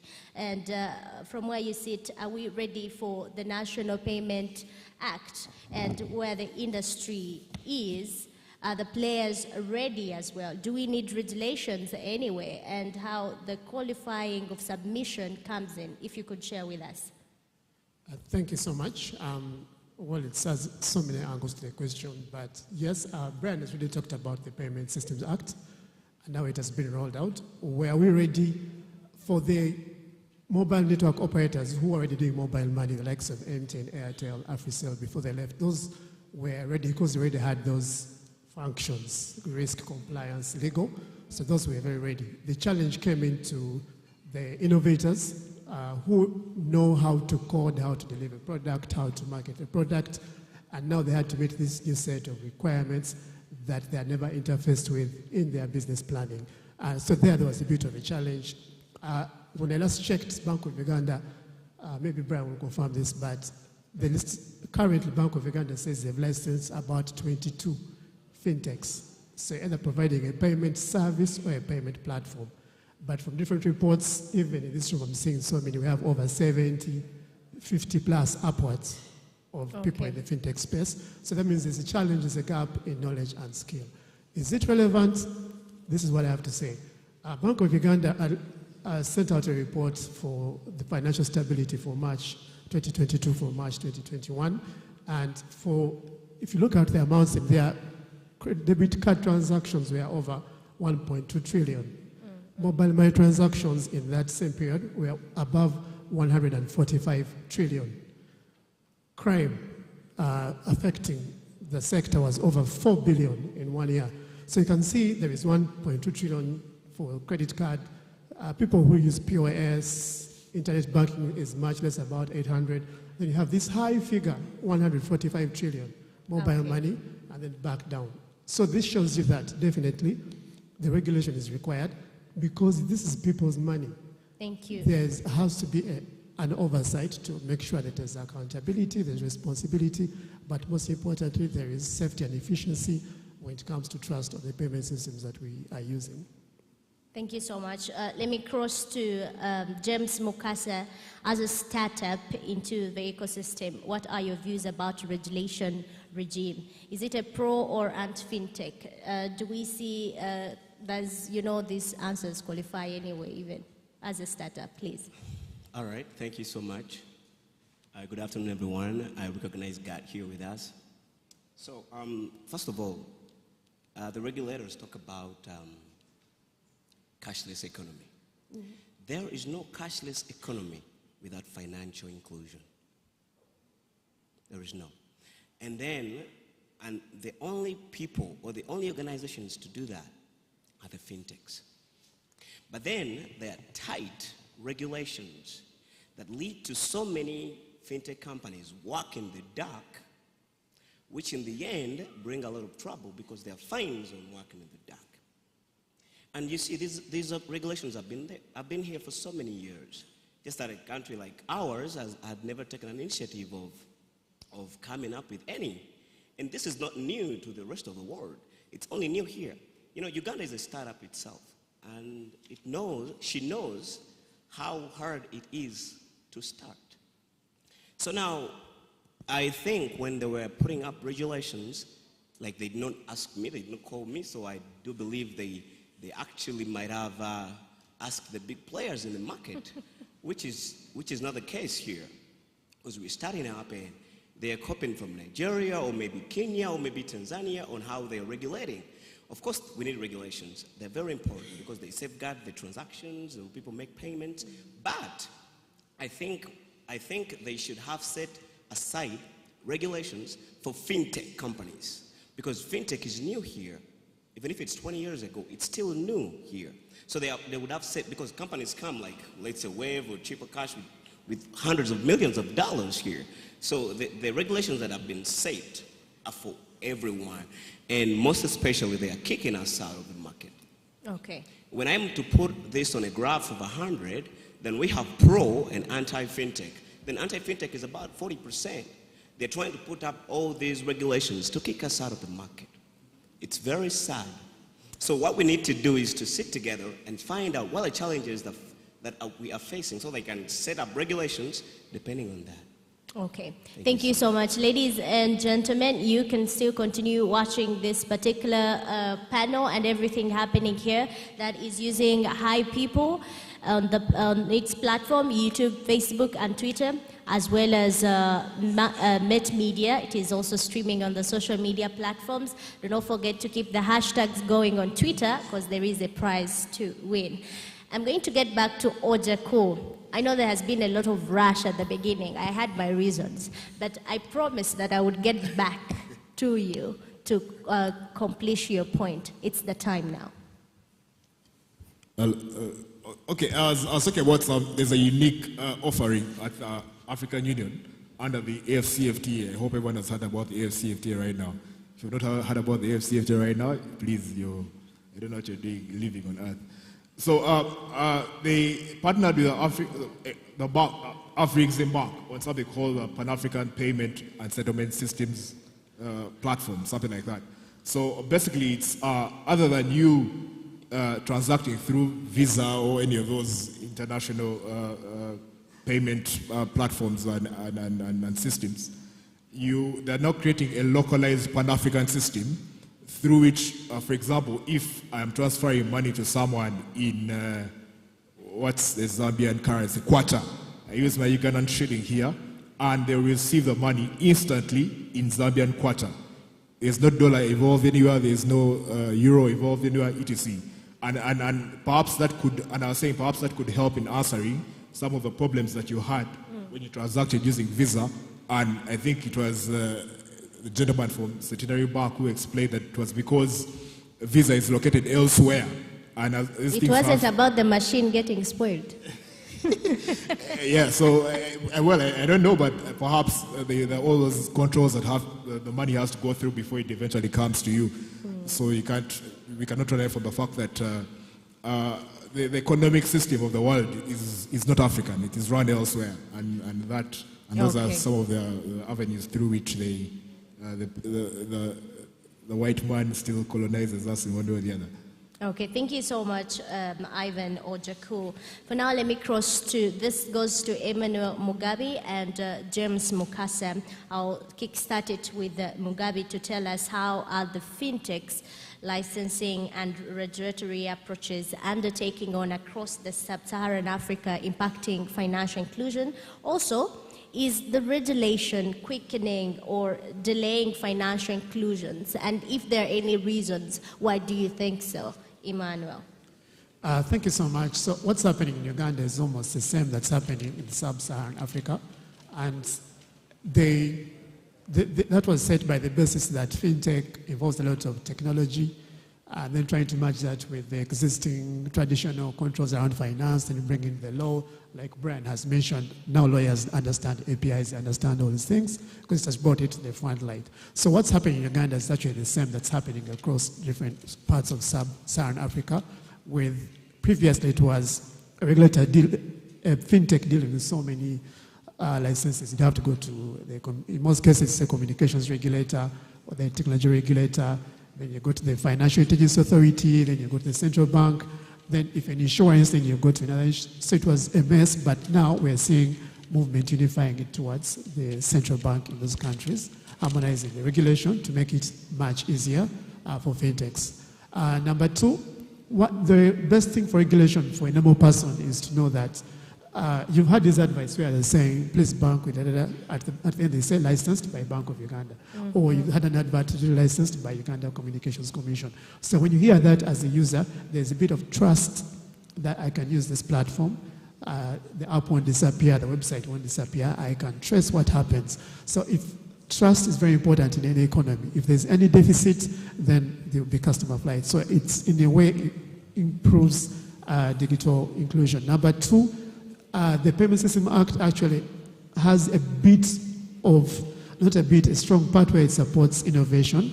It has what we call a sandbox innovation, and it allows innovators to create solutions and test them in the market and see that work without all the weight of regulation. And we've seen two come through that. One of them was Wave. There's another which was Bank of Uganda published last week that allows that to happen. So the gentleman that was in the first panel who said he has invented, I wouldn't say invention because we're discussing it with Ivan, he has developed a way of sending money through WhatsApp, QR codes, that can work now under Bank of Uganda. You can apply it to the sandbox.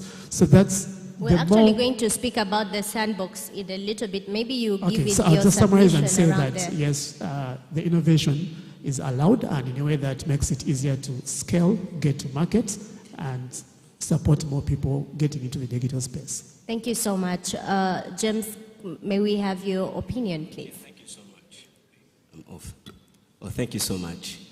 Now, governments and central banks are coming together to agree that it is only fintechs that can do this job. I'll give a simple story if I have the time. I met a group of ladies in Mokono. They were shop saleswomen, and I was telling them about money sent, how they could save money with anyone around the world and get that money in queues, like online. So after a 20 minutes discussion, I asked them, does any one of you have a bank account? They said, no. They literally said, Ebyo biaba soma. Literally meaning like, those are for the learned, you get. So it is only the fintech companies that can do the job to the last mile. And then, how are these licensing and regulations impacting the fintech, the financial inclusion? Is now we are almost 100 fintech companies in the country, and only 17 have been licensed to work. This is very, very slow. very slow because they have to take a lot of time to look through whatever that we're going to do. And like I told you, fintech companies are actually pushing more on our economic growth, like as a country. So the time they take to address us is very, very, very long. So I think they are taking it so slow, because if we are only 100 and then 17 have been licensed, then I think they're Thank slow. you. This one was really off, but maybe because we all belong to the fintech, one of the fintechs. Maybe I can have your opinion in 30 seconds. You say the pace is slow. I'm just wondering if fintechs are making it easy for them to be regulated. What do you think? I'm going to start with Ojaku, sorry. What do you think? In just 30 seconds, are you making it easy for being regulated, Rick? Well, as a lawyer, and I know my senior learned colleague Brian here will agree, from handling some applications at Bank of Uganda for the licenses, yes, there's still a lot of brick and mortar. Yes, there have been some innovations. They have a department that handles specifically those applications. I must credit them for that. But there's still a lot of brick and mortar involved, submission of papers and them going through things. So regulatory technology is important. There are so many best practices all over the world: artificial intelligence, machine learning, etc. Of course, we cannot run away from the kind of country that we are in, no internet penetration and what have you. Thank you so much. Perhaps that is something to aspire to. Let me speak to James. How do you think about that? Are you making it easy? What do you think? Like because I told you that we are living in an instantaneous world where even if it's 5,000 miles, it's too close to us. Okay. So we are making it easy because our applications are very simple to use. Of course, they really are easy. I'll call that a sample research conducted by Rita. Let me just cross now to Ivan Ojaku and Brian Kalule to speak to us about the regulatory sandbox. We're coming to that, and how practical are they in exhibiting fintech opportunity, fintech products delivery, and also speaking about Uganda, for example. I'll start it with Brian Kalule to share with us. What do you think on this? All right, thanks. So the idea of the sandbox is a very good idea. Well, like most ideas, so they're always good. But the trouble is with the implementation. And speaking about BOU and its sandbox, it says that if you have an innovative financial product, then you can get accepted into the sandbox. But the question is, what is innovative? I mean, that's always the catch. So when applicants take their products, they tell them that's not very innovative. Just go and apply for a license. I would think it would have been better for it to apply to entities who think that they are not ready for the mainstream license to use the sandbox. Maybe they don't have the minimum capital. Maybe they don't have the market segment as yet. Instead of focusing on the innovativeness, because frankly there's nothing new under the sun, they should just make it available to people who don't think they are ready to go in the mainstream. Yeah. So that, for me, that has been the biggest issue with the sandbox. Okay. So I'm wondering, kachike tunakoleso kupima innovativeness in the sandbox. Do you have an idea, Brian? Well, and the bad thing is it's BOU that determines what's innovative. You can help. But essentially they look at something which is not already in the market. And then if it's not already in the market, they say, well, maybe that's innovative. Come and try it out. But if it looks like something somebody else is doing, they say, totally innovative. Dayo yongero kufumba. So it's not surprising that I think there are only about 3 entities that have been admitted in the sandbox so far. But there are so many people who would want to try out their products. Okay, thank you so much. I'm still with you because I know with the sandbox recently that Bank of Uganda opened up to the Blockchain Association of Uganda on, crypto ideas, blockchain ideas. What I'm concerned with personally is the time, the process. I don't know if it is something that is reflecting on your side, or you're okay with the whole process. Even when they are actually opening up to ideas 5 years from now, you're still okay with that? Well, actually, they didn't open it up. They said we are discussing. Yeah. So it's not yet open. Okay. Yeah, but you don't know how long that discussion is going to take. All right, thank you. It's a very slow thing. Thank you so much. Let me cross to Ivan Ojoku to let us know about the regulatory sandbox. What are your ideas around those lines? Just to add voice what Brian has said and also your, what you've just said. The implementation is for me a bit flawed. And of course it also ties into the policy direction that the Bank of Uganda and perhaps government has taken concerning crypto and blockchain, etc. If you have reservations about crypto and blockchain, why don't you test them through a regulatory sandbox and determine if indeed your reservations are validated or if, you know, they are assuaged in whatever way they can be assuaged. So you're admitting, I'm not attacking this company, you're admitting a company like Wave, which is, as far as I'm concerned, the understanding of a regulatory sandbox is a unique product that you're not sure about in the market, and you bring it in a controlled environment to test if it will actually work, or if it will actually succeed, or it will actually be good for the market. And then Wave that comes with mobile money that is not innovative as far as I'm concerned. The mobile money players, the legacy players have been here for a very long time. Why do you admit Wave into a sandbox? Over 1 year, with all the capital they've come with, all the money they've come with. Why don't you admit some crypto player that you think may be defrauding people and you see if indeed it will defraud people for 1 year, you test them, you give them direction, and you work with them, and you grow. So the implementation is very much flawed, and Bank of Uganda has to benchmark, even here in Africa, Mauritius is doing a very good job as far as that is concerned. So for me, that is problematic. Even the recent admission of Kalipa Capital there, it's a normal payment platform, a normal payment player. What is special about what they're offering? Where are they going into that sandbox and they have all the money? Let them apply for the licenses. So for me, that's a big problem. Okay, thank you so much. I'm just not taking it personal. That was a very expressive point. A round of applause, ladies and gentlemen, to the team here. Still moving on, we're going to our last discussion, and it is for all of you gentlemen. How can African countries use the level 1 project principles such as the tiered KYC, we've got pricing transparency, and ensuring that regulation supports the use of the digital financial systems actually to deepen financial inclusion? I'll start with Emmanuel here. Thank you so much. Actually, I sat through all the panels, and I think all the previous panels answered that about tiered KYC.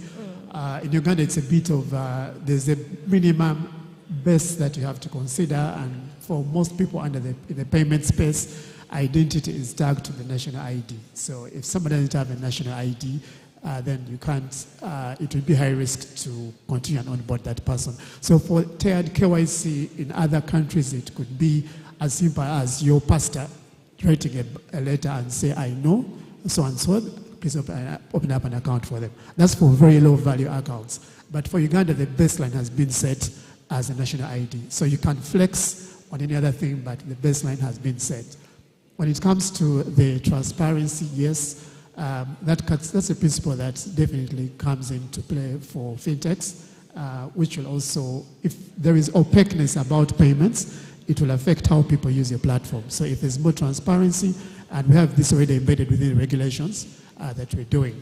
The third aspect was on payment revocability, and that's exactly what happened in your case, where a payment was done, and you're looking for the reverse with the different things that come in. So us as customers, we're asking for speed. If I pay him, I want the money to go now. So it's important that that is achieved in the payment system to achieve that level of speed. Now, how to embed that within when it comes to things to do with reversals, if there are mistakes that were done, if you put the wrong number by mistake, if you put the wrong account number, if you missed a digit, yeah, those are aspects that have to be catered for in design rather than regulation. Regulation deals with principles. But how to do that in the design are practices that have to be promoted, just like we are promoting Moja Loop. This platform can also promote best practices in design of the solutions among the fintech space. Thank you. Thank you so much, Emmanuel. Let me cross to Brian to share with us what he has to say about this. Level 1 project. I think for me the biggest hindrance and I think the mindset will need to change are the regulators. They will need to, I don't know if they should create separate regulatory bodies that understand some of the things like level 1 project. But the problem, and I'm looking at Uganda for example, we have the Bank of Uganda who regulates, who used to regulating banks and financial institutions. They have a set standard of doing things, and they are transposing the same approach to fintechs and payments. You're not going to tell them about tiered KYC. For them, they know KYC should be standard for everybody, and that's their mentality.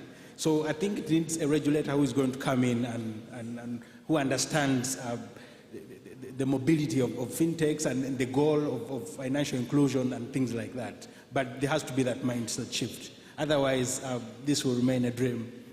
Okay, thank you so much. Let me cross to James to share with us what you think on this particular moving further. All right, thank you so much. Not to be so different from my co-panelist. Some of us have already developed such principles, like transparency, KYC.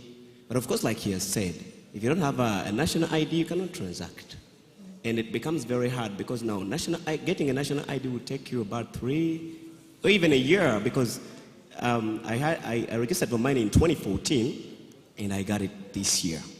So you can imagine how long it takes you to do that.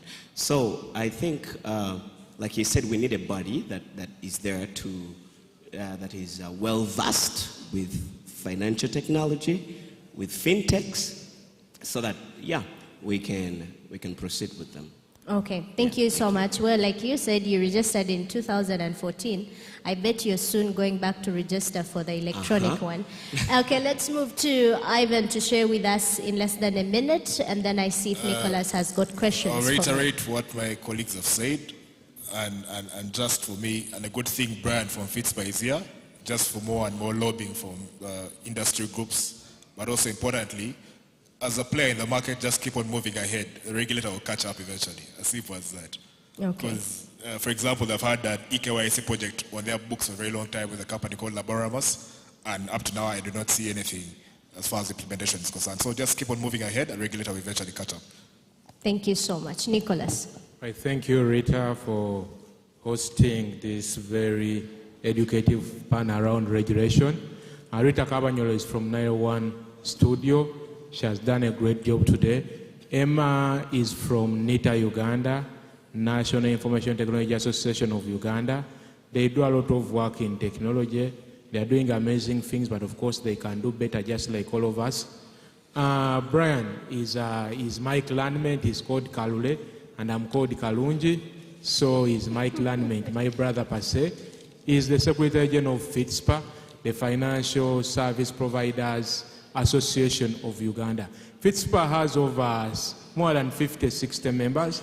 It is doing a lot of work for advocating for a better environment for the financial technology stakeholders, but importantly for the end users. All of you in this room that haven't registered to be members of FITSPA, the team from FITSPA is available. You can speak to them. I saw Esther around and her team. If you want to register, you can register and enjoy the benefits of the community. Because a project like ours is a very important project, but even again, the community is also important because we learn from one another. So Brian there is the company secretary that usually offers the legal guidance that FITSPA needs. We have Ivan Ojakol, who is a tech lawyer and a lecturer, very active in sports. I always see his columns in Daily Monitor. He's also active in Kenyan politics. I have a bet with him, which I'm winning for all right reasons. That's why he came dressed smartly. He expects a legal suit because I'm winning the bet, but I will forgive him all the same. Lastly, James Mukasa from Manescent. He's doing amazing things. He puts on nicely. He's young and innovative. Please, Rita, take them out for a group photo as we continue with the program. Yes, there were questions, but we are time-barred. You might want to speak to the panelists one-on-one for all the questions, for the networking and directions. As we proceed, Rita, you can take them out for the group photo. But to all the teams exhibiting, earlier we had a first session with the minister. I believe whoever kept time had a 2 minutes interaction with the state minister for ICT. You are able to pitch your product, to give your business card, give them a leaflet, a brochure, among other things. But we shall go another round. Before you go for lunch, I'll ask all of you who are here to go through the stalls and see what your competitors or your partners in the industry are doing. You see where to compete and where to collaborate. Next on the agenda, which is the final element of the agenda, we're going to have a Thanksgiving speech from our patron, Honorable Kalubanga. Then we shall read out those that came a little late and were not able to receive their certificates from the State Minister of ICT. Honorable Kalubanga will give out those certificates, after which we shall have a group photo of all the participants with our patron.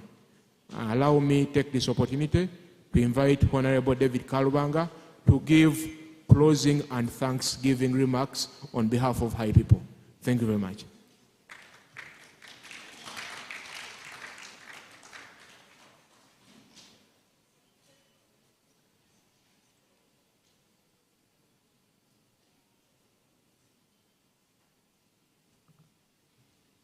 Yes, and please, as we wind up, don't forget to feast on your lunch. Don't leave it for the hotel. You must have your lunch before you leave. Thank you. Thank you, my brother. First of all, I'd like to welcome you all for this great exhibition. And indeed, thank you for being here up to now. This morning, we had the Minister of State for ICT, Honorable Joyce Nabosa, and indeed, she graced the occasion. She gave us the position of government as far as collaboration and supporting FINTECH is concerned. Mine here as a patron is a simple task. First of all, I would like to thank all the participants for the wonderful work you have put forward. I'd like to thank the partners, great partners, for the support they've given to this exhibition since it started.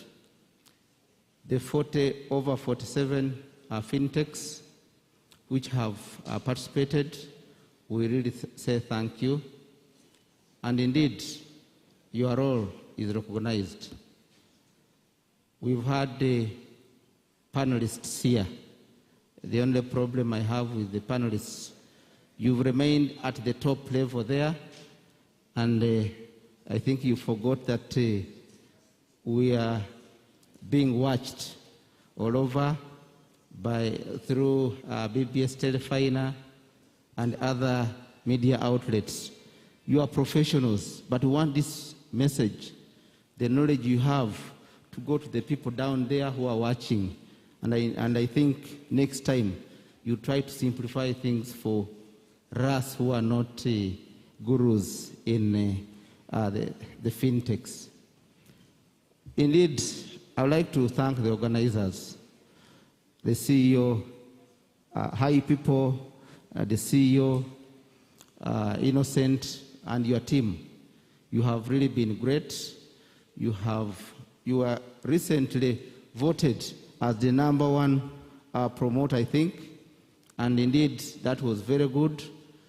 What you are doing is great. Government has not been up to the task of doing what you are doing.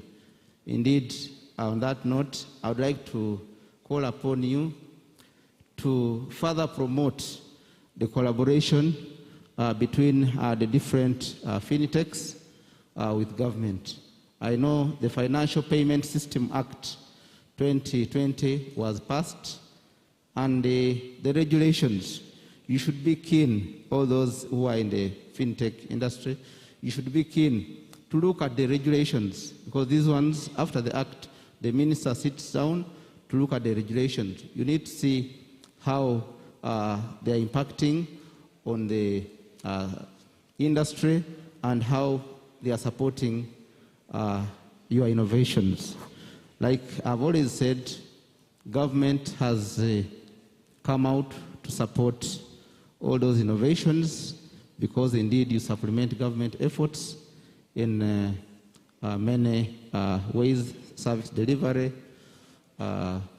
These digital payment platforms have really promoted financial inclusion, and many others, like in the agriculture sector, and many others. So government is going to continue supporting you.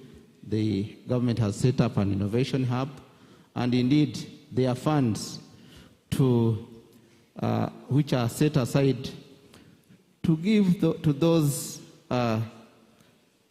whom I could call enthusiasts in innovation. And I think that one the minister should have talked about it. Through the means of ICT, government has been promoting innovation. With those many words, indeed I would like to thank you all, thank the Honorable Minister for gracing us, the partners, the organizers, participants, the panelists, and indeed I would like to say thank you. You all need a round of applause. Thank you. Okay, thank you, Honorable. Before you go, I'll request you to hand over these certificates, and we'll do 2 group photos, one with you, the patron, and the panelists, and one with all the participants. Without wasting so much time, FINTECH, please pick your certificate. Silicon Pay, please pick your certificate. Council Code should please pick your certificate. Yes, those are the ones that didn't receive early in the morning, so they can please, you pick, you go to the minister. This is Council Code. Yes, followed by Silicon Pay and FINTECH. In the same spirit, yes, the camera team should be on standby. Let me now invite all the participants who received their, okay, before I invite, should I invite the participants first or the panelists? Yes, let me invite all the participants who took part and you received your certificates. Please come in front. Peter, you should stay. Let us take one group photo with the patron. Then after, we invite the panelists and our advisor on the next agenda on the program. Yes, let me have all Silicon Pay stay behind. All the participants who are having certificates should come in front and we take one photo. FINTECH, stay in front. Let us take one photo with the Honorable Minister. We do one straight line from the other side to this side and take one group photo. Yes, we have Kuzimba Online, FINTECH, CardPesa, Medmo, Better Beauty, MFS Africa, Easy Agric, Linmart, Merchandise Uganda, Zovicash, Mufuko Plus, Kau Uganda. We have FutureLink Technologies. We have AgriShare. We have Pivot Payments, call it Pivot Pay. We have Airtel. All of you please come in front and we take a photo with our patron, the High People patron, the person that leads the team at High People from the advisory level, the one that makes sure we don't go astray in our financial inclusion efforts. Let us take one group photo, then the panelists will follow. All right, let me also invite, the CEO is doing an interview, the Hypo CEO, but we shall do the photo. We can do 2 lines. I think let's have another team come down.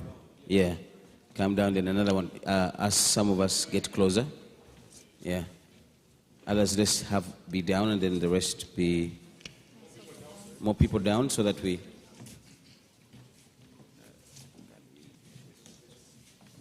have more space down. We have more space down.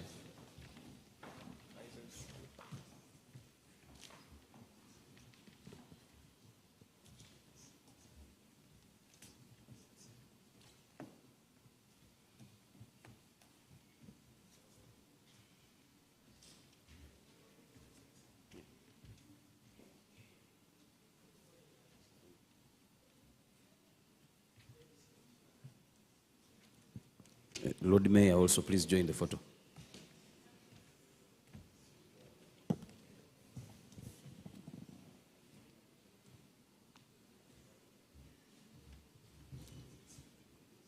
Yes, Austin, ensure you have a photo that has everyone captured. Otherwise, tebajja kusasula. Mumutima mulungi. Yes, Austin, let's do this. Thank you.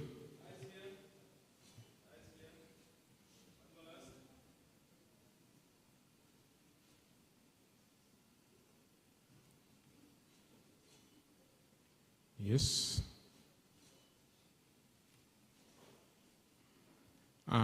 As the photo goes on, Becky will get me the certificates of the project team. They should be ready.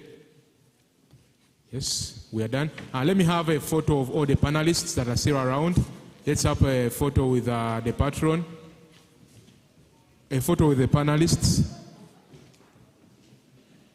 The panelists. Oh, the panelists, please. All the panelists. Then Honorable CEO, Honorable Lord Mayor, the CEO, and the Honorable from Chigolo, you help me hand over certificates to the project team, because it's very important that the team that made this happen also receives its certificates. Yes, the moderators can join in with the panelists. The moderators, Wendy, Rita, Wesley, you can join in. Wendy, Rita, Wesley, you can join in. Yes, yes. Is everyone there?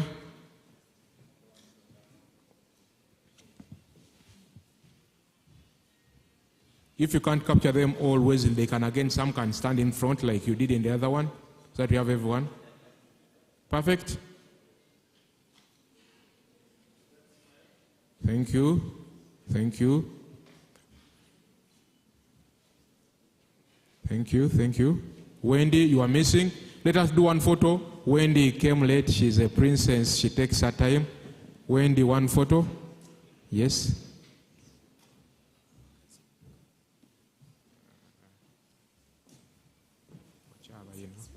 Yes, Wendy. She's a princess in her home, so she takes her time, which is a good thing. She has upgraded to a king. She says she's a king in her home, so. And I see Innocent of Kasaiba is happy to see a female king. It happens, Innocent. Yes, thank you. Yes, lastly, before we conclude, let me only have the female panelists. The female panelists are staying with the patron. The female panelists with the patron and the CEO, plus the female moderators, please. The female panelists and the female moderators, 3 on the other side and 3 on this side. Yes. The female panelists and the moderators still around. Where Austin, I'm waiting to hear from you. Yes, as we conclude this, the team should be ready. William Muhwezi, you should be on standby. Emily Sonia Nakabuye, you should be on standby. Rebecca Nagasa on standby. Nicholas Intulume on standby. Austin, we are doing this now. Honorable Patron, these are the project team, the guys that made sure this happened. To all the participants who are here, the people I'm reading are the guys that have been working day and night to ensure that this happens. William Muhereza.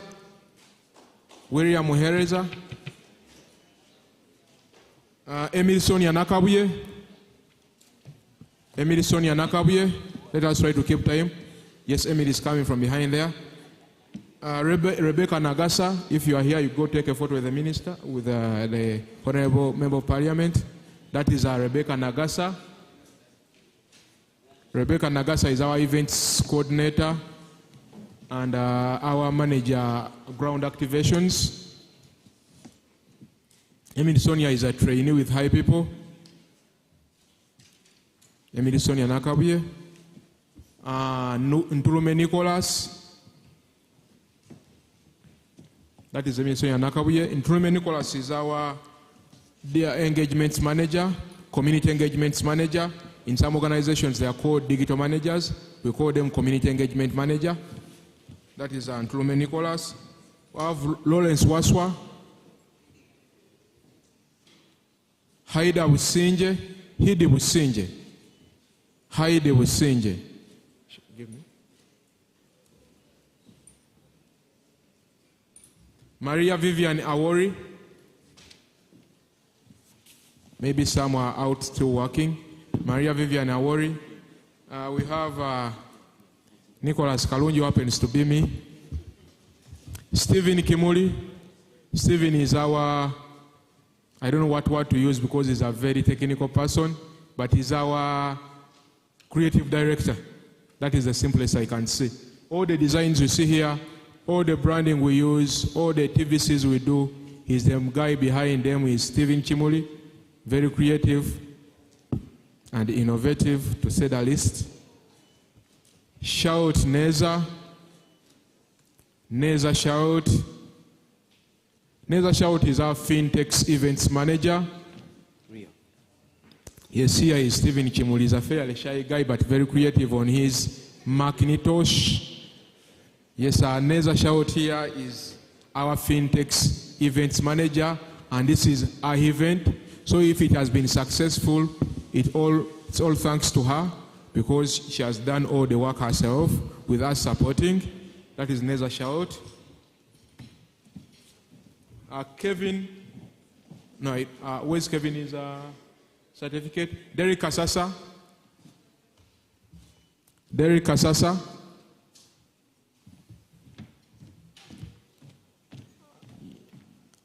I need Kevin's certificate, DJ Nick.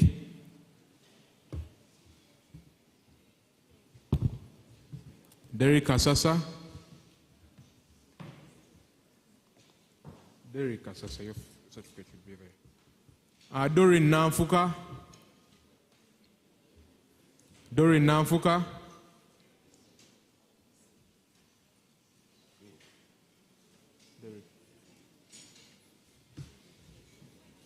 No? You use in, first use in, first use in. Don't take a photo with in. Yes, Derek Kasasa. Doreen Namfuka, where are you? Yes, as we wait, I will take a photo with our patron, because I'm handling my certificate here. So let me take the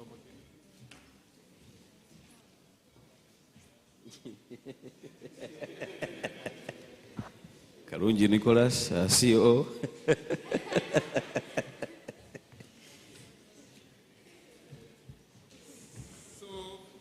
I think that's it for today.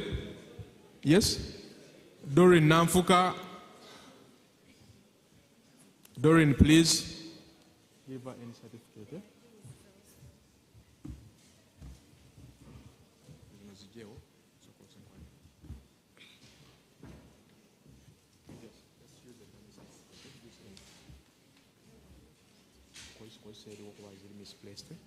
Yes, sir. Ronald Musoke.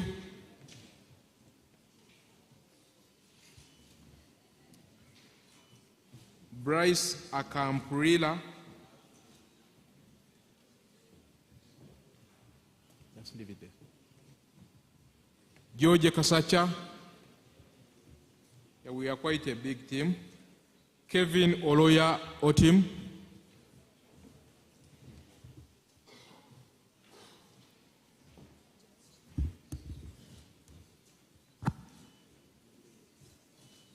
Kevin Oloya Otim.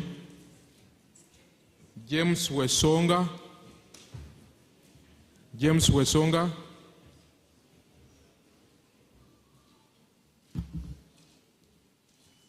Douglas Kikonyogo. Mark Mpa. No, you know Mark, eh? Mark Extreme, eh? Yes, I've failed to pronounce your other name, but I know you are Mark Extreme. You should please pick your certificate. Did you get him from the outside team that are doing interviews? Mark Extreme. It's like I have said, we should interact with one another when this is done. You see what everyone is doing.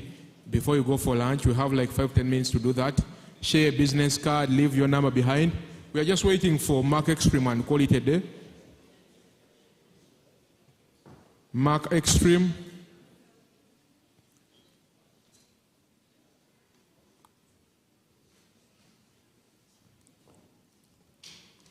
Right. Thank you, CEO, and thank you, High People Patron. Rita, you take it on. You take it on. Thank you so much. Hi, Wesley. How are you doing? I'm all good, all fine. I see How are you. you doing? You look good. Thank you. Looking gorgeous. Say it. Yes, They'll you do. beat you. Thank you. So what are we doing next now? You look good too, Wendy. Come over here and we close this thing up. Applause for the beautiful Wendy coming up on the podium. Yes.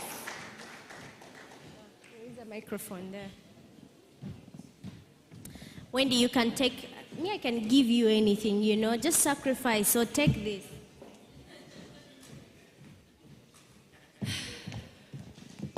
Hello.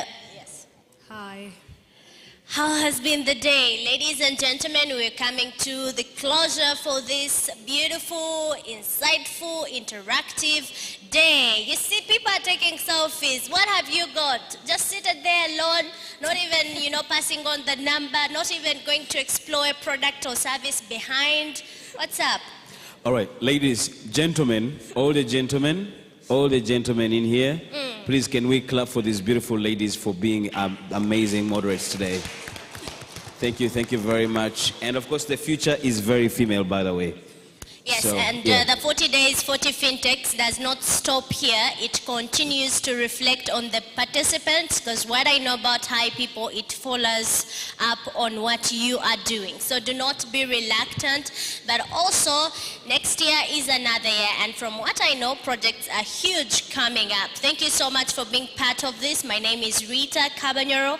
To all those who have followed up on social media platforms, hashtagging the 40 days, hashtagging the level 1 principles and project, hashtagging include everyone.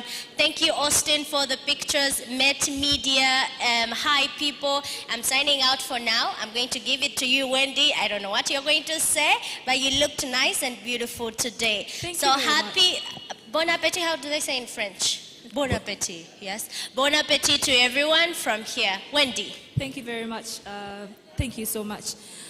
It's so hard to speak after you. I've just had the whole challenge the whole day. But again, thank you all for coming today. Thank you for honoring the invite. I'm hoping, I foresee that next year will probably be in the rest of Africa, have them participate in the 40 days, 40 fintechs.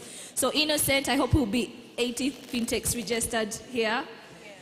Looking up to big things. But anyway, I'm Wendy Namfo. I am glad to have been your host today.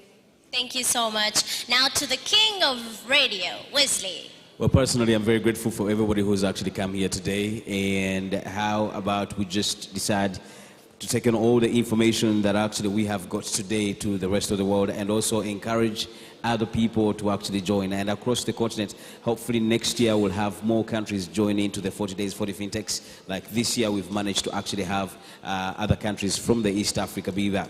Other than that, let's join Kenya to celebrate who the next president is. And hopefully there will be technology inclusive for everybody. But other than that, God bless you. Keep it real, keep it Jesus. All right, do not forget to follow me on my social media platforms. If you don't advertise yourself here, you end up behind my sister. So Rita Caballero on Twitter, on Instagram, everywhere. Just use my name, Rita Caballero. And also, you can catch up at Nile One Studios. We just have space for you where you can come and produce any content for yourselves. Yeah, signing out, but you don't need any other advertisement? No, I'm good. King of radio everywhere. Yeah. I have no ad. You don't have any ad? Yeah. Sure, I have. Rita Caballero, social media platforms. Bye. Good day. See you in the dining.